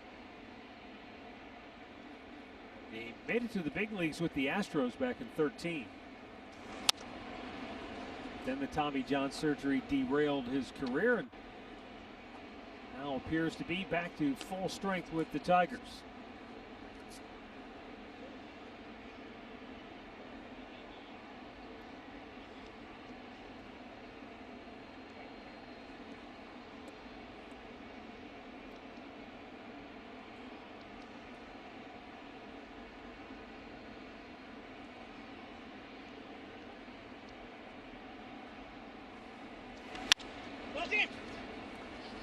And on the infield,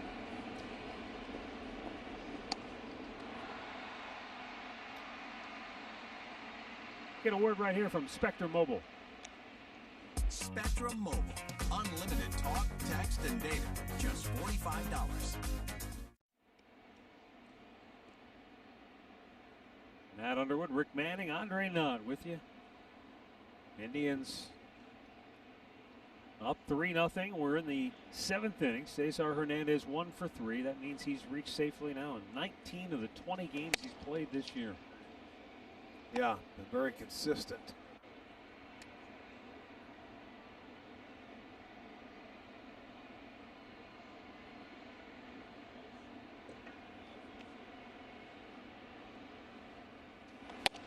And yeah, we told you early in the year, he's one of those guys. He plays every day.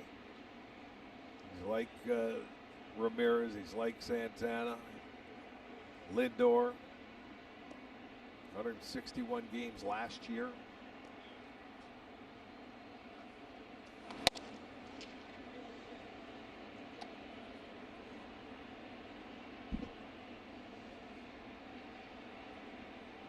This is the first time I can remember seeing his face where it's not covered up when he's hitting. Yeah, usually he's got the... Yeah, he does. This is the first time I've had a chance to see him. Now I know what he looks like. They call that the gator, the neck gator. Pull it up over the face. Still got it on, but... Where I'm from, Matt, they call gators of shoes, man. Hey. I know things are a lot different down in Akron. Rubber City.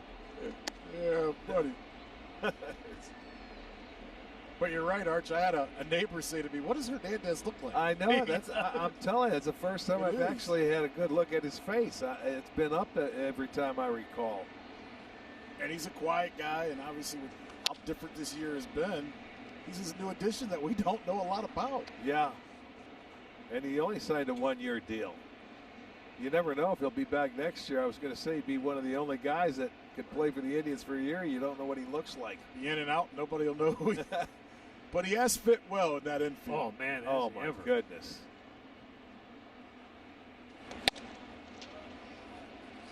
Draws a walk, so 1-out base runner for Jose Ramirez, who knocked in a pair back in the 3rd. You know, baseball is such a great story in terms of, you know, the way players interact and players from, this goes back to when you and I first met. We were when I was starting out my career, and how I used to joke around with you and link your career to other guys' 6 careers. degrees up. Yeah. So you look at a guy like Jose Cisnero, like on the surface you're thinking, okay, he's a, you know, reliever with a big arm, he's from the Dominican. And yet there's a tie between this guy and the Cleveland Indians. Willie Blair, who was a one-time pitcher for the Indians, was this guy's pitching coach at Class A ball. And he recommended the Tigers, got to give this guy a strong look, you know. He saw him in winter ball. After he'd had the Tommy John surgery, Willie Blair sees him in winter ball, and he says to the Tigers, you got to think about signing this guy. He's got a nice arm. He's coming back from Tommy John. Was he a free agent at the time, or was he with Houston? I think he was just out there. Like, just, you know, free agent. Just didn't have a home, and Tigers took a flyer on him, and, hey, who knows?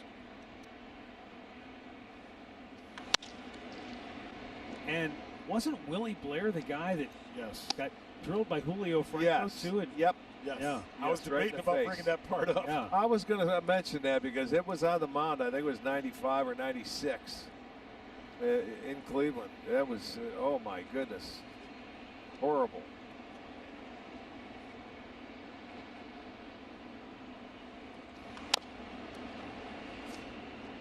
The thing that Terry Francona brought up this morning in talking about just where the Indians are at, and kind of mark this down. In Detroit, they have the bigger dugouts, as you guys both know, because we've all traveled there. Right. And you know how most parks, they're putting the players kind of in the seats and putting the umbrellas over the top of them.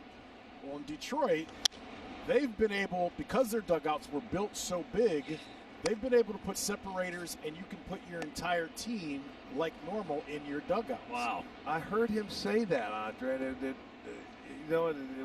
It made sense to me. Right. Well, all these years later, now we know why they built those dugouts. Tell Juan Gonzalez. He's probably would like to know. They went from the smallest dugouts in baseball and the smallest clubhouse probably at Old Tiger Stadium to this new park. Well, I remember the first time we came here, we were like, wait, are they expecting a football team to play here? Because this dugout is huge. I never really noticed that last night until he said that. Well, and here's the other part of it. Tito was so frustrated because he said, he likes team camaraderie. He likes talking to guys. You know how Tito is. Yeah. And he almost went to Chris Antonetti yesterday before the game, before he went out to the dugout, and was going to say, hey, forget the rules. I want all my guys in the dugout. I don't like this. It's not playing well with what we're doing. And he says, as he got close to saying that, he goes, but I can't do that. We just suspended 2 guys for breaking rules. I can't go out and break the rules. And he said, lo and behold, he walked out in the dugout last night, and it was like the gods had heard him. All the guys were in the dugout, and he said it made a huge difference for the team last night, and he hopes it continues. Wow. Ball 4, Jose Ramirez. He's locked in. He's been on all 4 times tonight. 2 walks, 2 knocks, 2 runs batted in, and 2 stolen bases. Well, let's get a word right now from Saka. Small business owners save big on health benefits through your local chamber. Ask for the Saka benefit plan backed by Anthem. That's what hurt the Tigers was the walks when Spencer Turnbull was pitching. He walked 4, but 3 of those 4 came around to score. That's the difference in the game. Yeah, those first 2, and that's what was weird. He started out pretty crisp. First 2 innings, no real issues, and then walked 8 and 9. Had to start the 3rd inning, and he set it up for the Indians. It's like, here, have 2 free base runners, and let me go against your best hitters now. But what he did, he got out of it after that, 2nd and 3rd, nobody out, and he got Lindor on the strikeout, and then he walked Santana, another bases loaded, then he got the double play from Reyes. So give him credit, man. He minimized damage. And they were able to get 1 more in the 5th, but came on a walk. Now you've got a chance to deliver a knockout blow here. Lindor 0 for 3 tonight.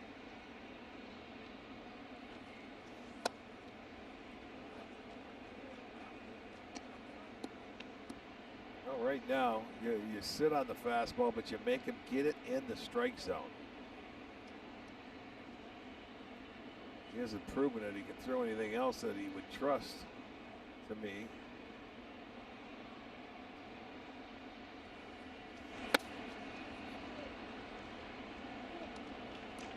This is the thing where a guy's throwing 97, great, but he's not throwing strikes.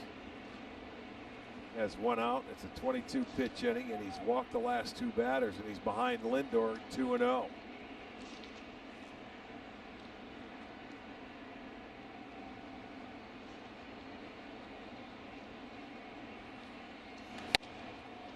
Three balls, no strikes. I don't know how fast Brian Garcia can get ready. It doesn't look like he's that close. He's just firing kind of rapid fire, trying to get loose.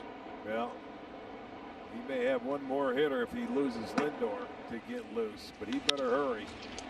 Into the glove, or did he short hop it? No, on line drive. It looked like he was trying to tag the base runner. How did I don't know how Ramirez got back. Because a line drive, I mean, it was by him. That ball was behind him. Candelaria was playing behind him. Look at Hosey took 1 step, but able to get back. Terrific base running, or the inning should be over. If he touches him, which he swipes and just misses. What a great job to get back and keep the inning alive. See, Hosey's telling him, I got moves, I'm elusive. I'm sure, right? In those exact words, I think. Yeah. I can't speak Spanish, but I can read lips in Spanish. There's 2 down for Carlos Santana. Andre got a kick out of that one. Yeah, because I know Hosey's voice. I know. Imagine that. I'm sure he said something, though, that was probably can't say on the air is what I would say.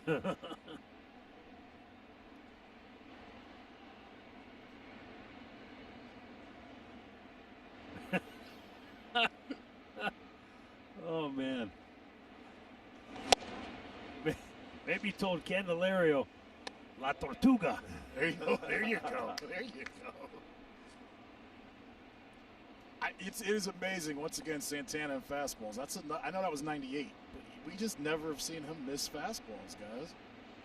Yeah, it's been strange tonight. He's had one every time up. Now, the last time he got in one at bat, he got a second one. He got a second chance. And as you said, Rick, he's not going to miss it second time in an at bat. Well, it was back-to-back pitches. He went from 3-1. He took a really good fastball away, and then he threw the second one right in the same spot, and he stayed on it. He had a good look at that one right before it.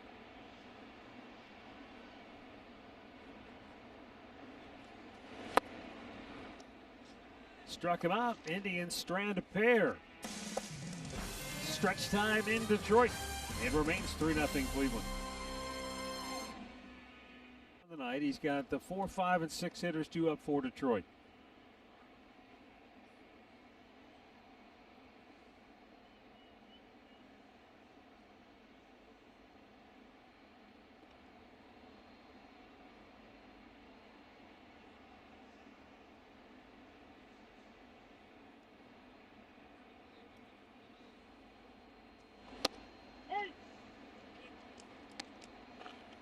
Had a nice quick inning last inning, so enabled him to come back again. He started, I think, with 78 pitches, and then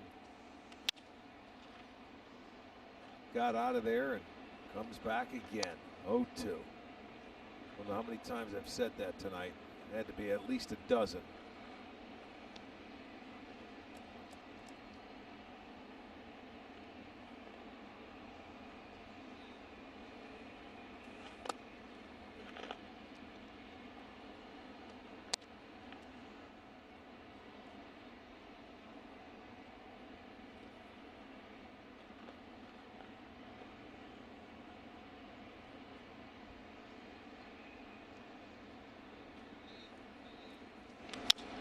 Tried to pull it. Ramirez. Oh, man, he was getting ready to launch a long throw and drop the baseball. Well, he rushed it. He tried to do it a little too quickly and couldn't hold on to the ball. You watch, he gets it, and just at the end, he tried to hurry it to get the throw over there. You see good concentration getting it in, but never stays in the hand. Right there on the transfer. It didn't come out of the glove cleanly. So they'll get their leadoff man aboard. We'll see how they score that. That's an E5.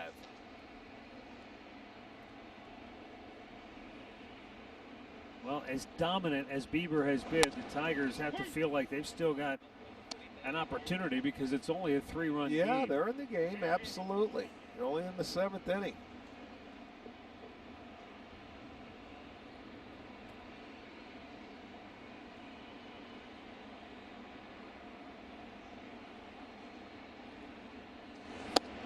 And off the plate. See if Shane can pick up his defense. Like I said before, not many balls are getting put in play, so you can have a tendency, you get a little bored out there. Not making an excuse for Ramirez because he should have made the play, but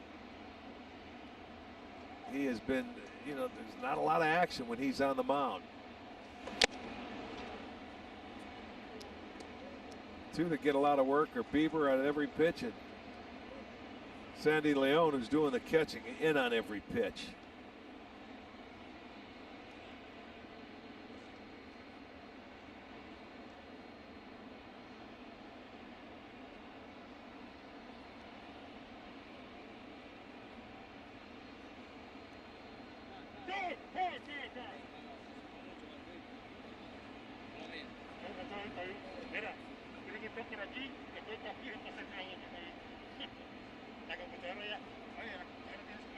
He gave him that timeout call. He didn't have to. That was borderline at best. I think he might be telling him a little bit there, too.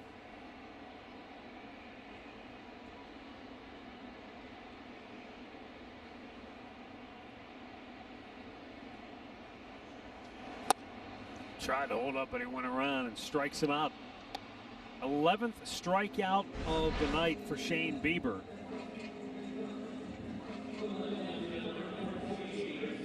Who just keeps piling up incredible numbers. Take a look at this.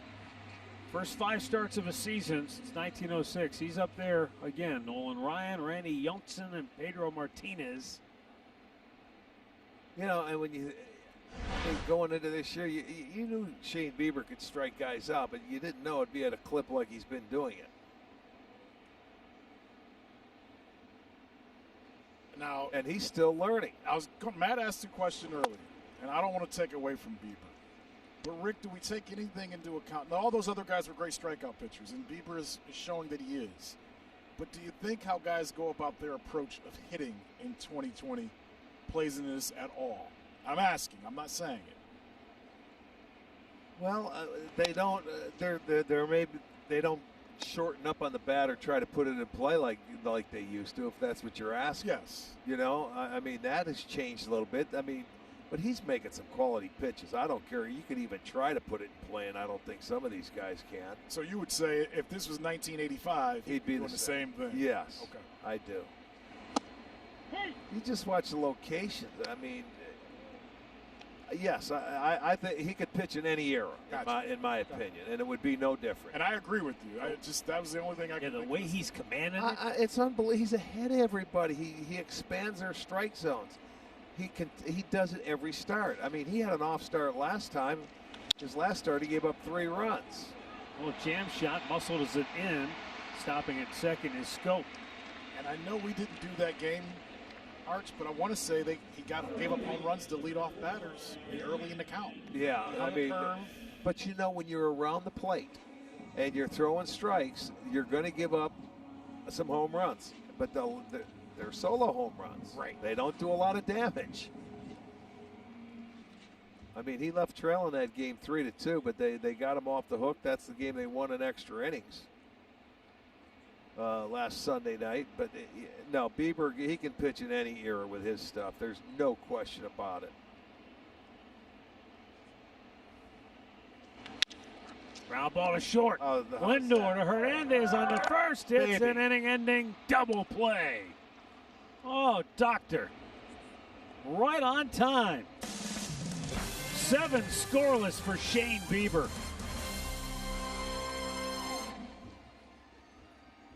By authority of the Cleveland Indians and may not be reproduced or retransmitted in any form, and the accounts and descriptions of this game may not be disseminated without the express written consent of the Cleveland Indians.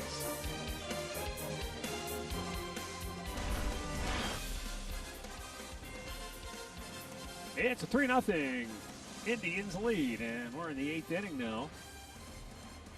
4th pitcher of the night for Detroit is right-hander Brian Garcia. Pitched a scoreless inning of relief Tuesday against the White Sox. Has not allowed an earned run in 7 of his last 8 outings. That goes back to September a year ago. 6th-round pick 4 years ago. And he'll have the 5, 6, 7 hitters due up. Franmil Reyes to lead it off.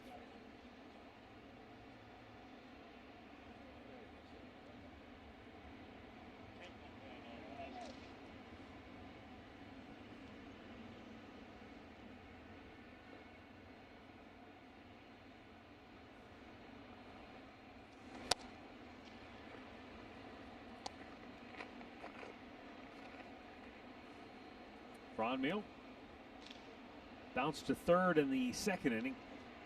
Grounded into a double play to end the 3rd with the bases loaded. Fly to right last time up. See if he can keep that streak going.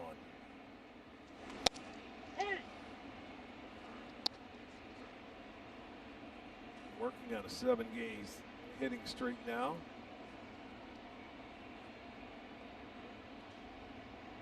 Be nice to see the Indians add 1 more if they could.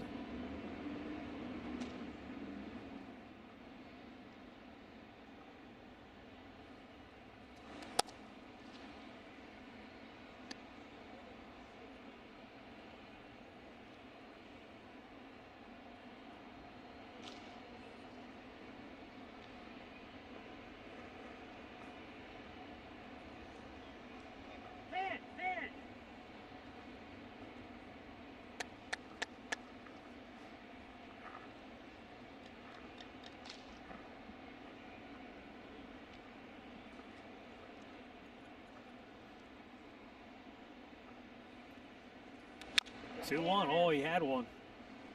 That one, it hung, and you can see him just shaking his head like, how did I miss that one? Hold on for just a bit.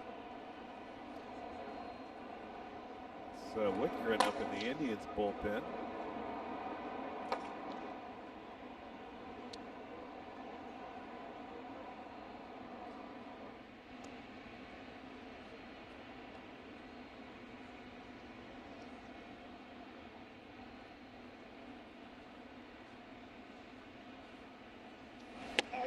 Almost got him. Full count. Tyler Naquin and Bradley Zimmer.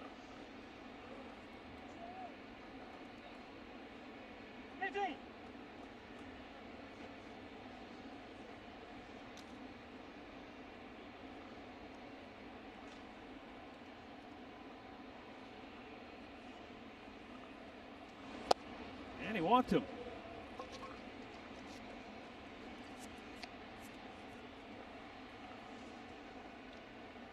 This could be interesting here. Does Tito think about a pinch runner for Reyes to try to get to that fourth run? Not right now. Maybe if he gets into scoring position? Possibly, but you know, if they hit that gap, he can score from first on a gapper here in this ballpark. It's only a 3-run game, but I don't think right now it's necessary. Matt, you must not have heard my man at bat right now last night. Tyler Naquin says when Franny picks him up, he can pick him up with the best of them. But I was thinking like you. Yeah, he scored on the triple that Naquin hit. You know, Naquin said something last night, Arch, that kind of plays into what we're talking about when it comes to confidence at a plate. And he said to me, and he said it before, he goes, Andre, when I am healthy and I get in that box, I feel like I can hit with anybody. Well, this could be two. Oh, he threw a grenade to second base, and Reyes, look at the speed of the big man, all the way to third. And I was going to pitch run for him. Unbelievable. How can you do that? I'll tell you what, Garcia messed this up on his own. A bad throw. This is possibly a double play ball, but look, he's on the mound and he spikes it. And I mean, yeah. Is he throwing uphill where he's at? Yeah, it's not as bad a throw as you think. I mean, it's but not a good throw. He wants it. He's thinking double play. But watch his feet get tangled on the rubber. He's going uphill. I don't know if a spike got caught or what. Oh, he threw it across his body. You know what? It's just he was aiming the ball. Just a terrible throw by him. He had a double play ball instead. It's first and third, and now the Indians have to take advantage of this. I'm sure it's going to be error one. Should be fielder's choice, and the error gets him to third.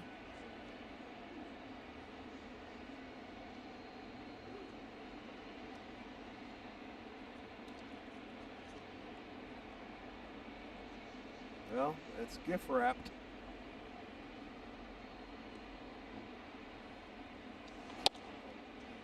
2-0. 7 walks by Tigers pitchers tonight. And the 3 runs that the Indians scored, they all walked to get on.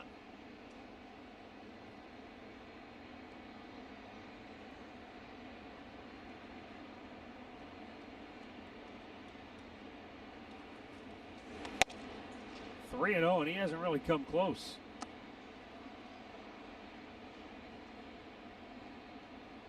And that might be a case where Garcia's still stewing over his inability to turn that last ground ball into a double play. He'd be sitting pretty. Well, and you have to get one there. You know, maybe they didn't. Maybe Naquin could have beat it out. I don't know. But if he makes a good throw, it looked like it could have been a possible double play.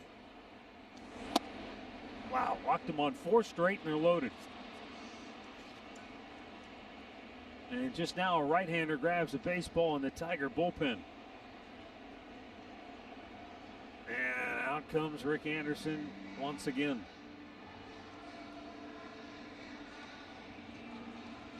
Yeah, I mean, you're just trying to slow him down and buy time for somebody to get ready because he just lost it. Walked the leadoff hitter. Made a bad throw on a possible double play ball and then walked the next guy. So they're just going to stall for time. But he's going to get Leon to see if he can make pitches to him. But this is where you can open it up, man.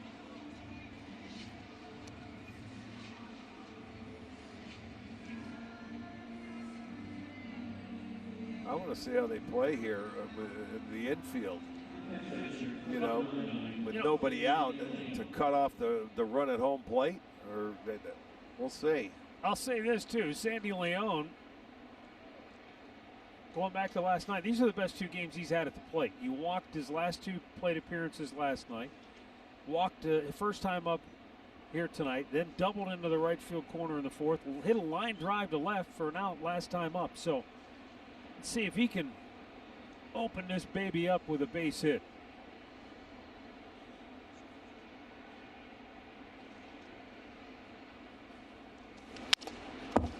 Yeah, he's seen that's pitch number 19, and he had 18 pitches his first 3 at bats. But he was getting after that heater.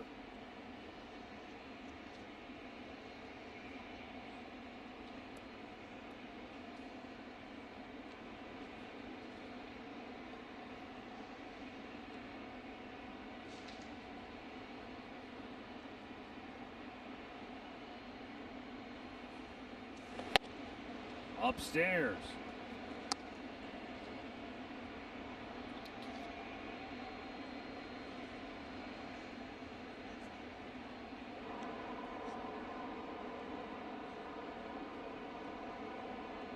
He's ready if needed. Right now it's on Brian Garcia. And Sandy Leon says, give me another minute.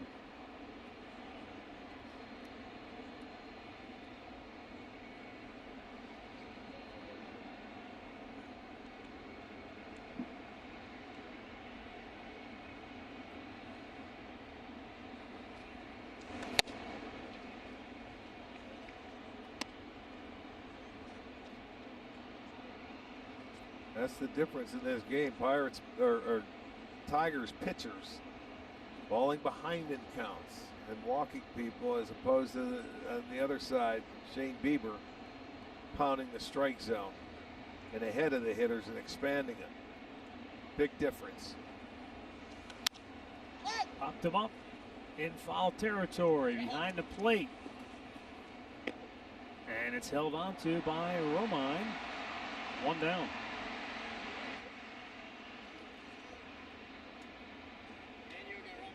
Well, it's going to bring up Oscar Mercado.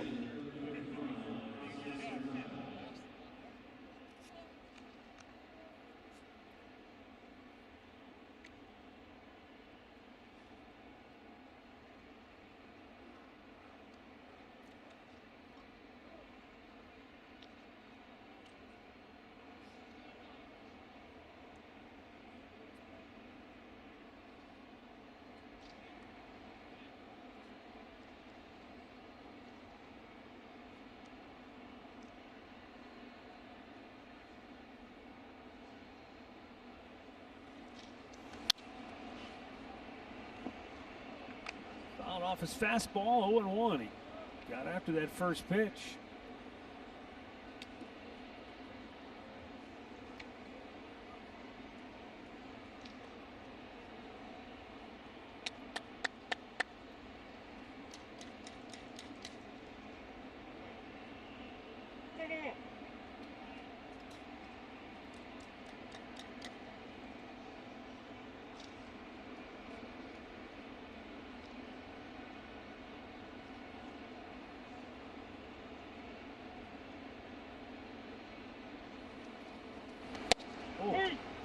That backed up on him, not where he wanted it.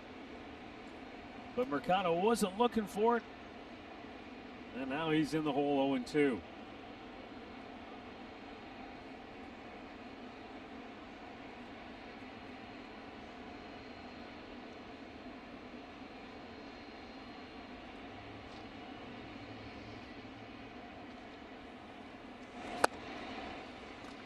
Struck him out, 2 down.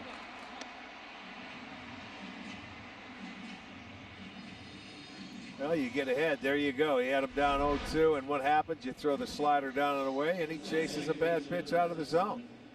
That's the key to pitching right here. So Garcia, who was in hot water again, they had bases loaded, nobody out. I mean, handed him it too. Well, he did, but he's come back. He got the pop up by Leon, the strikeout to Mercado, but he has one tough out left to get. Cesar Hernandez, 7 for 9 this year. Make it 8 for 10 with runners in scoring position.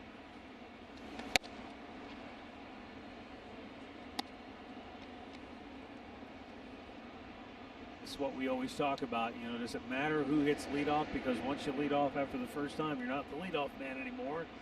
Sure enough, he's had quite a few opportunities with runners in scoring position, and Yeah. he's been able to cash in.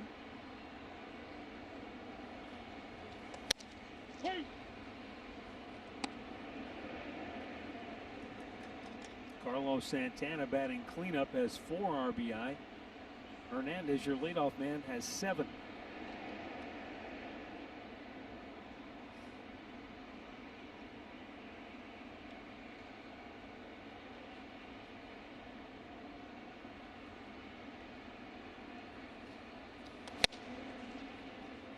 Pretty good heater. And it's 1-2. Yeah, 96 miles an hour. He wanted it inside. You see where Romine's sitting. That thing was just comes back out over the plate. He swings through it.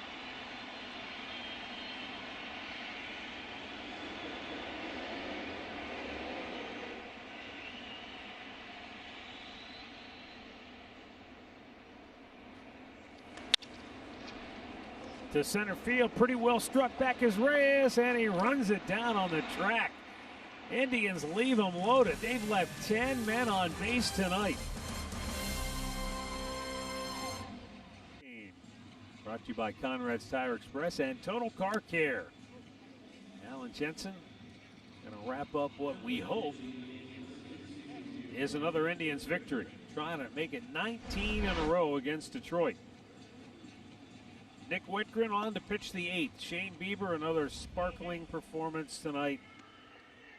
Running out of superlatives to talk about his outings. This is his 5th start of the year. Bieber went 7, 3-hit shutout innings, walked 1, struck out 11. Yeah, he was unbelievable.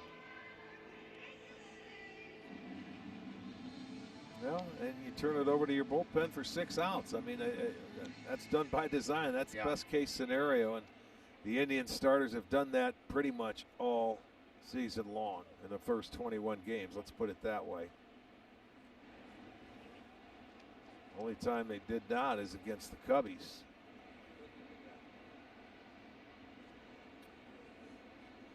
Austin Romine will lead it off for Detroit. He is 1 for 2. Yeah, he had one of the hits. He jumped on that first pitch off Bieber in his second at bat. First pitch breaking ball a tad high.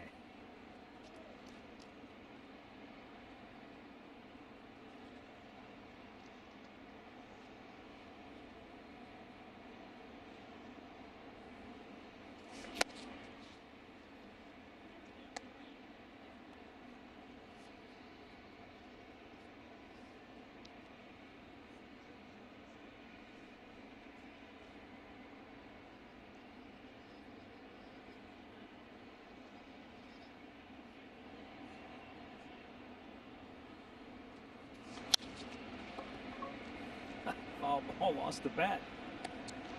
Well, Whitgren, a guy that he comes in, he has 3 quality pitches. That slider, he's got a good fastball he can locate, and he has that changeup that he'll throw a lot to left-handers. He feels comfortable doing.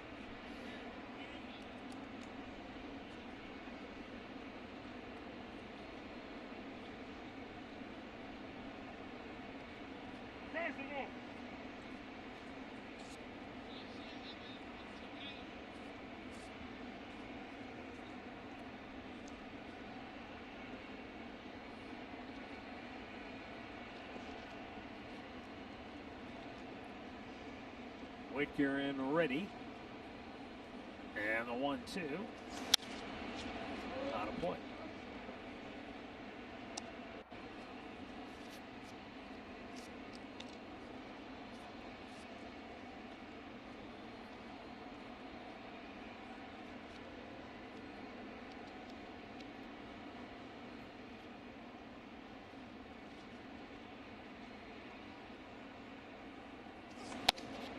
Fastball just off the plate, couldn't entice him. And now it's 2-2.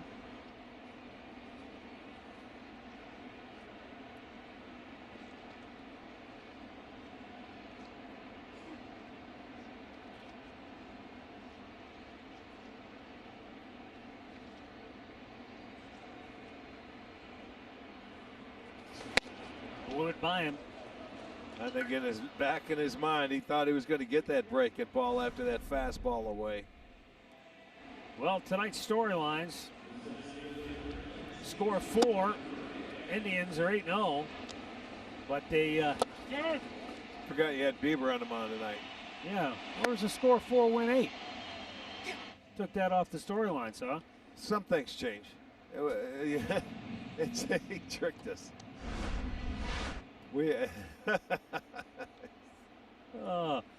You know, what did we say? What did he say earlier about sticking with the plan? Plans don't change. Plans change. What did he say? Goals don't change. Well, they did tonight. Hey, different day. Let's go. Won't happen again tomorrow, though. I guarantee it. Little slow chopper and Nick Whitgren flipping to Santana 2 down. I'll tell you, if you don't follow Nick Whitgren on Instagram, you should check him out. I'm not sure who's been tougher on him this year, opposing hitters or his young son Jackson. Why? He's a handful, man. And Nick and his wife Ashley post a lot of videos of Nick playing with Jackson, and he's a tough out. Oh, I remember he hit one off his melon, didn't he? Yeah, right.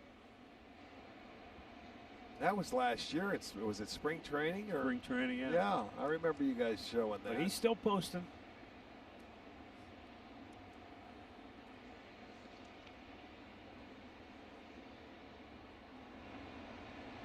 Now, right now, 2 down for Nico Goodrum, who is 0 for 2.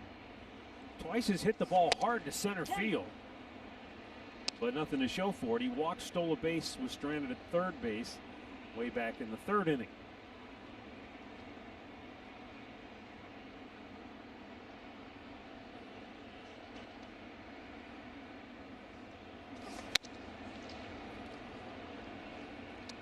Well, he hit that target right where Sandy was sitting. He wanted it in off the plate. That's exactly where he got it. He didn't offer at it, though.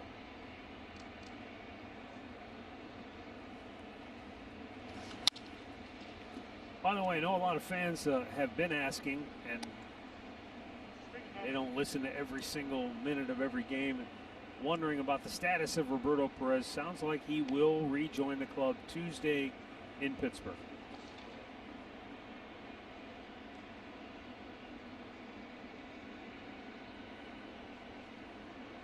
The 1-2.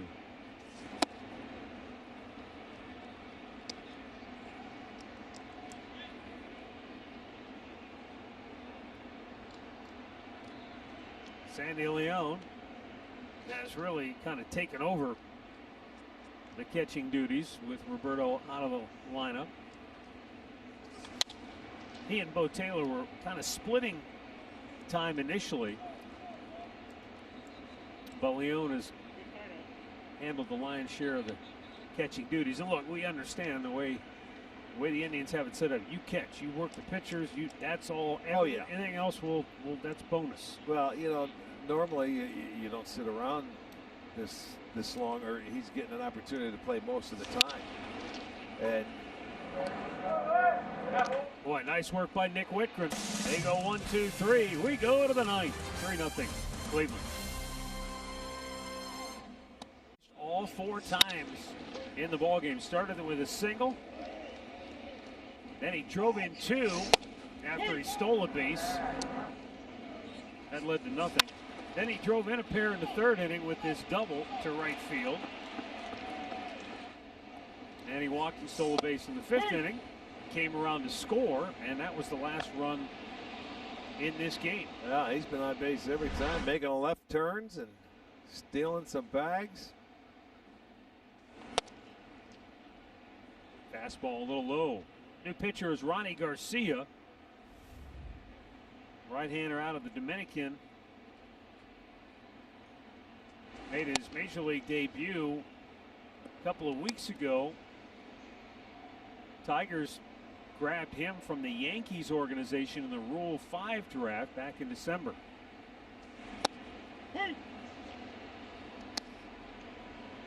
You know, and that's obviously always a little bit of a roll of the dice. I mean, he had 20 games in Trenton last year. That's the height of his minor league existence, which was Double-A. So the Tigers figure, well, let's take a flyer on him, see what happens.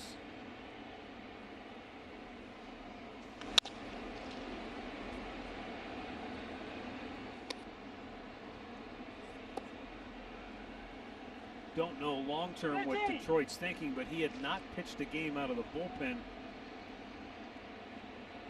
in his minor league career. I mean, he's been a starting pitcher. So. Right. Well, yeah, it used to be. I'll say this, but when I was playing it, you know, some starters in the minor leagues, they'd come up and get their feet wet to ease them into situations where managers can control how they use them until they feel comfortable, and then you go on from there. So that's not a bad idea. Well, and especially in this goofy season, you know, at least he gets something out of it. Right.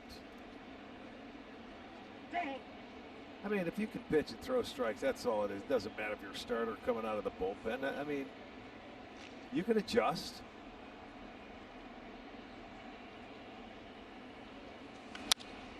Francisco Lindor 0 for 4. Yeah, Frankie's had a tough night offensively. Yeah, because he's had RBI chances every time up. Opportunities have been there, no question.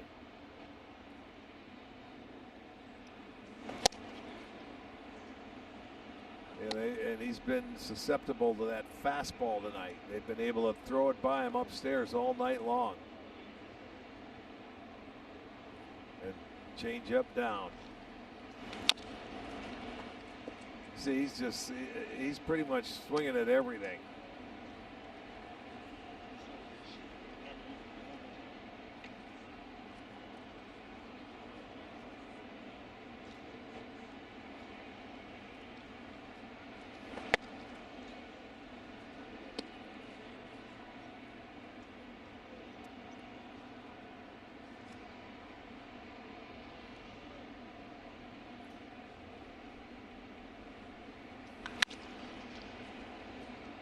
Goes back to what you said before. Maybe when you're struggling, you go up there and you want to squeeze everything out of that at bat, and it's over in the blink of an eye. You can't even. It just went by so fast. And when you're going good, you're up there, and it just comes so easy for you. Tough night. He's 0-2. Yeah. His last at bat, and you're struggling just to try and get something you like. Instead of having a confidence, he's swinging at everything.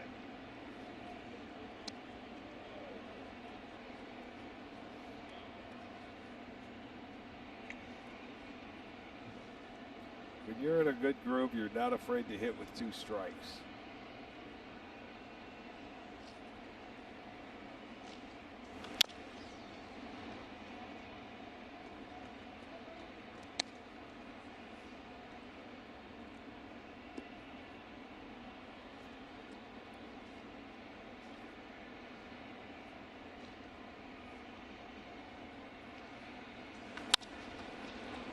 And a ground ball.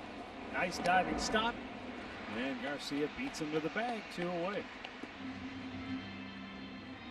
Good play by Candelario down there at first.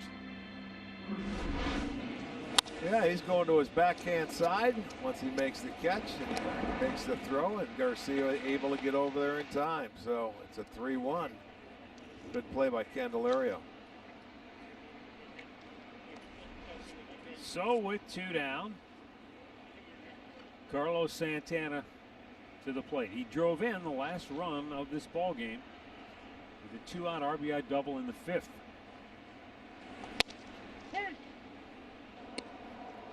Brad Hand is up and ready in the Cleveland bullpen.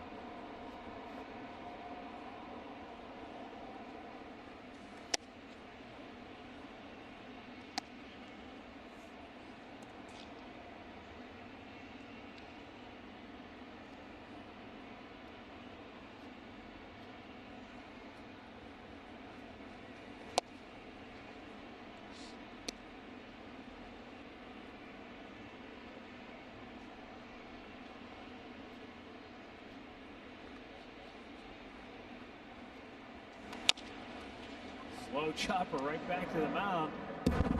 And Ronnie Garcia makes it a 1-2-3 ninth. Brad Hand will try to close it out for the Tribe when we come back.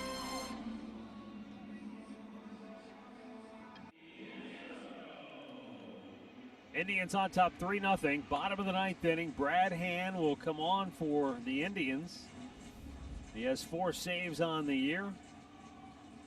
And he has the 2, 3, and 4 hitters due up for Detroit. Willie Castro, Miguel Cabrera, and Jonathan Scope.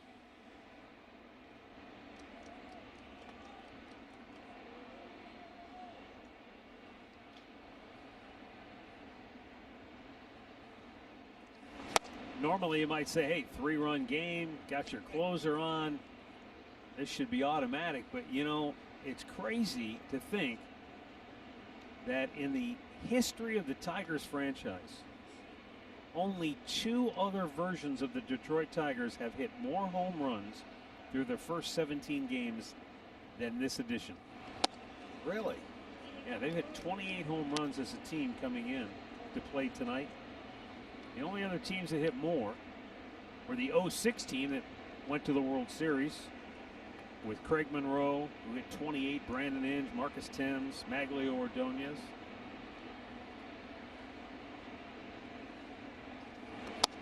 And Buddy Bell's 1996 Tigers that lost 109 games. That's when the Indians are 12-0 against them, Right. wasn't it? That team had Tony Clark, Cecil Fielder, Bobby Higginson, Travis Fryman, they all hit a lot of home runs that year. So I guess that proves that a lot of home runs early in the season could mean you're going to the World Series, or you might lose 100 games. Doesn't tell you a whole lot, does it? Well, no, not in the 30 games it doesn't. Concerned here, the Hand's trying to throw that slider, and it seems like he's underneath it. He's left everything up and away. No, he walks the leadoff man.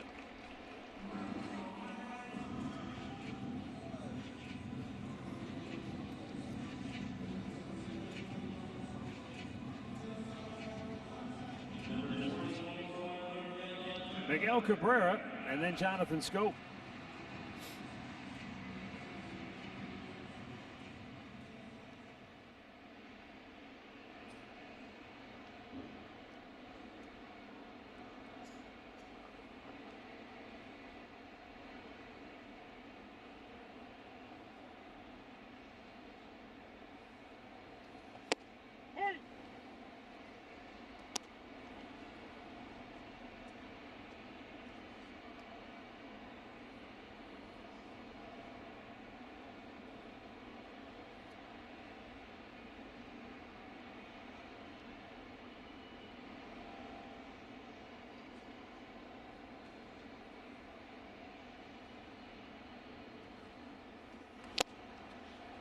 Oh, and 2, 6 days ago, the last time Brad Hand pitched. So, on one hand, you'd think, well, he should be fresh, but bullpen guys run that fine line between rust and overuse. Right, and getting out there and feeling comfortable. You have to keep yourself ready to go at any time.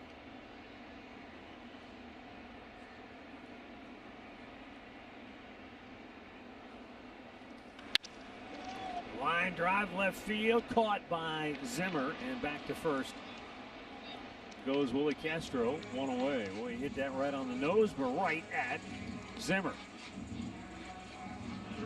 Well, I don't know if this ball may have gotten in the lights, but it looked like Zimmer had a tough time seeing it right at the end. You see him back off. That was a line drive, but he was able to stay in there and catch it.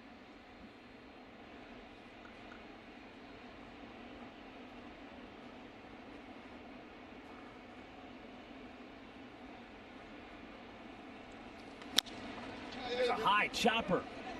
Cesar. Oh, what do they call timeout with it? A foul ball maybe off the foot or catcher's interference.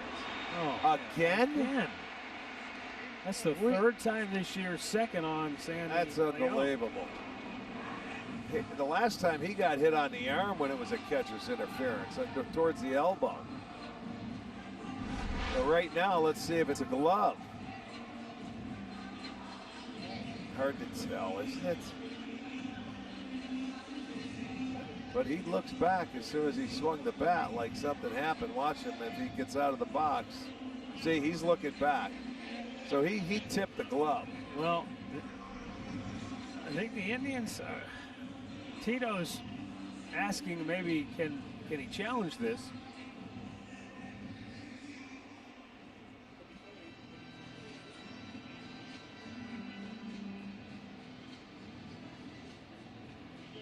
Well, it is a challenge. So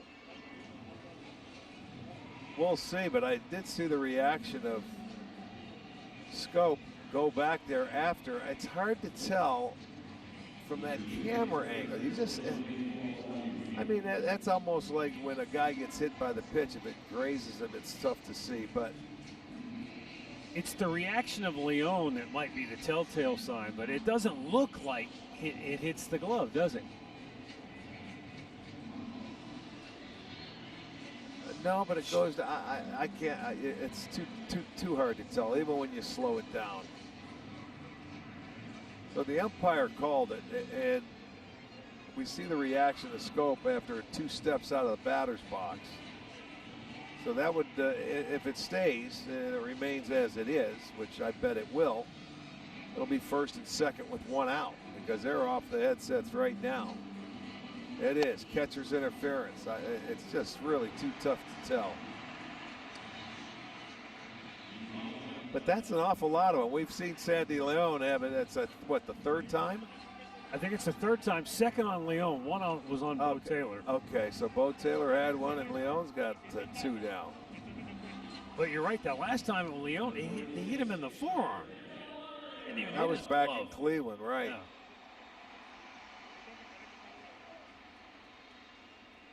But now you got trouble. Because now the tying run is at the plate. Jamer Candelario 0 for 3 on the night.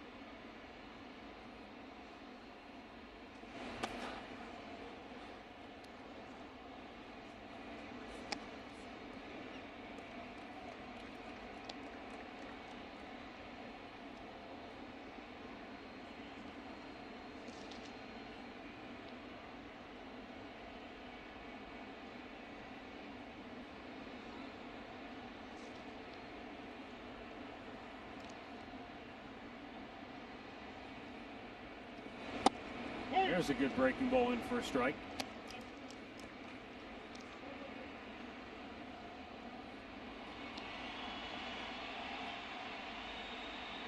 Jones getting into the on-deck circle.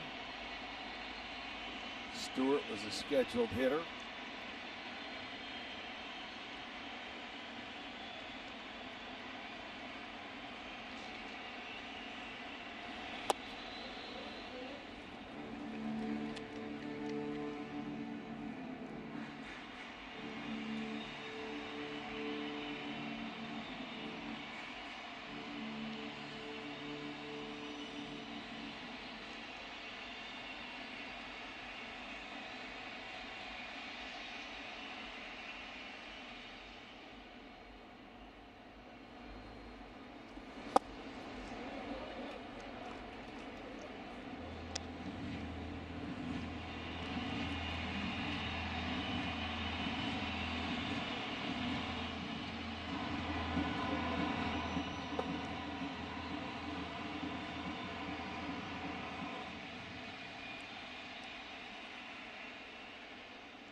High fly ball, left field. Zimmer. 2 down. And that'll leave it up to Christian Stewart for Detroit.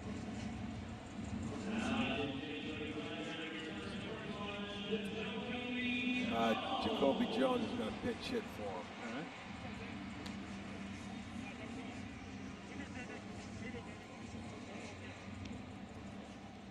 They want the right-handed bat. They got him.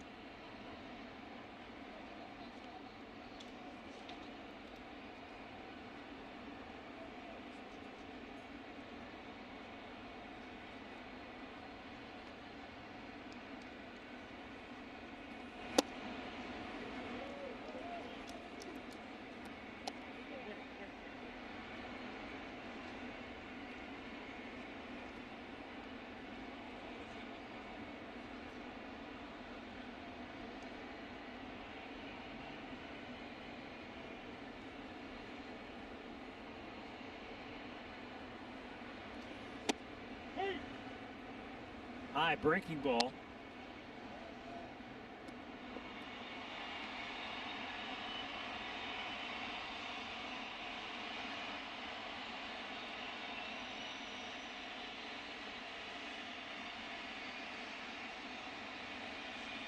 Two on, two out, ninth inning. Brad Hand ready. Fires it by him. A good fastball. That had some nice pop to it at 93. And the Tigers are down to their last strike.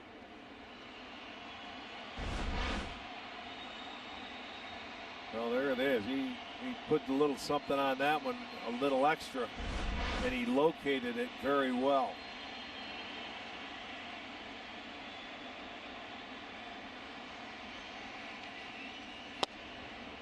Just missed. Well, it's a good pitch because you would expect him to go swinging at it when he had that fastball in on the last pitch.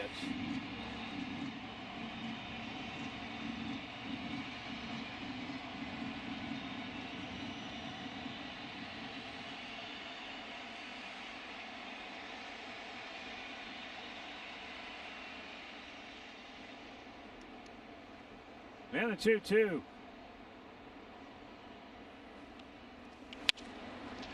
Left field down the line. That is a fair ball. One run will score. The tying run is at second base. It's a 3-1 game. So Jacoby Jones with a pinch hit RBI double breaks up the shutout and gives the Tigers some life here in the bottom of the ninth. Third straight fastball that he's thrown on the inside part of the plate, and Jones pulls his hands in and keeps it fair. That one was in off the plate. It wasn't a bad pitch. He pulled his hands and he just went in there once too many times. By the time Zimmer could get the ball, I don't know if he would have had a chance at second base if he goes directly to second, because that's the tying run and you want to keep him off there, or if Jones would have had it easily. Not sure, but Carl Willow's going to come out now, and they're a base hit away from tying this ball game up.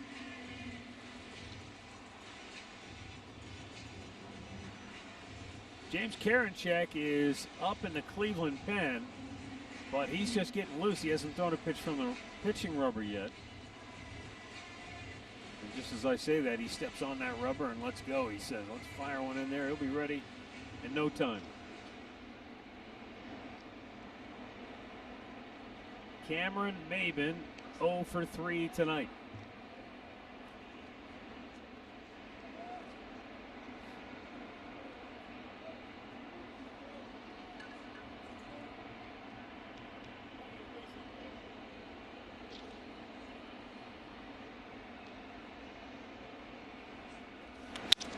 Right back to Brad Hand. This will do it.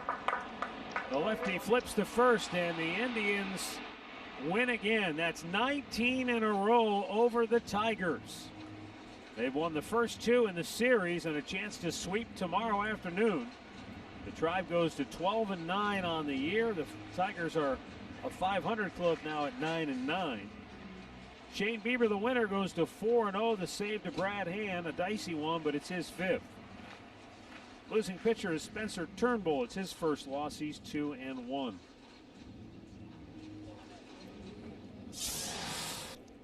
Shane Bieber, in his first 30 career road starts, 19-5. Wow. And he also has more strikeouts than any pitcher in Tribe history in their first 5 starts to a season. And those numbers are just insane. 54 strikeouts for Bieber in his first on the road 5 starts of the year. That tells you right now how his stuff plays. Good pitching. You can take it anywhere with you, and he takes it everywhere with him. So another great game by Bieber, and the Indians hang on to win it. 3-1, so they win the first 2 games of this series, and it's time to come back tomorrow and look for a sweep. So that's it. That's all. The Tribe wins it 3-0, and another, or 3-1 rather. Another terrific pitching performance by Shane Bieber, and that will be the topic of conversation with Alan Jensen, I am sure. Indians live post game coming up next. We'll see you tomorrow afternoon for the series finale.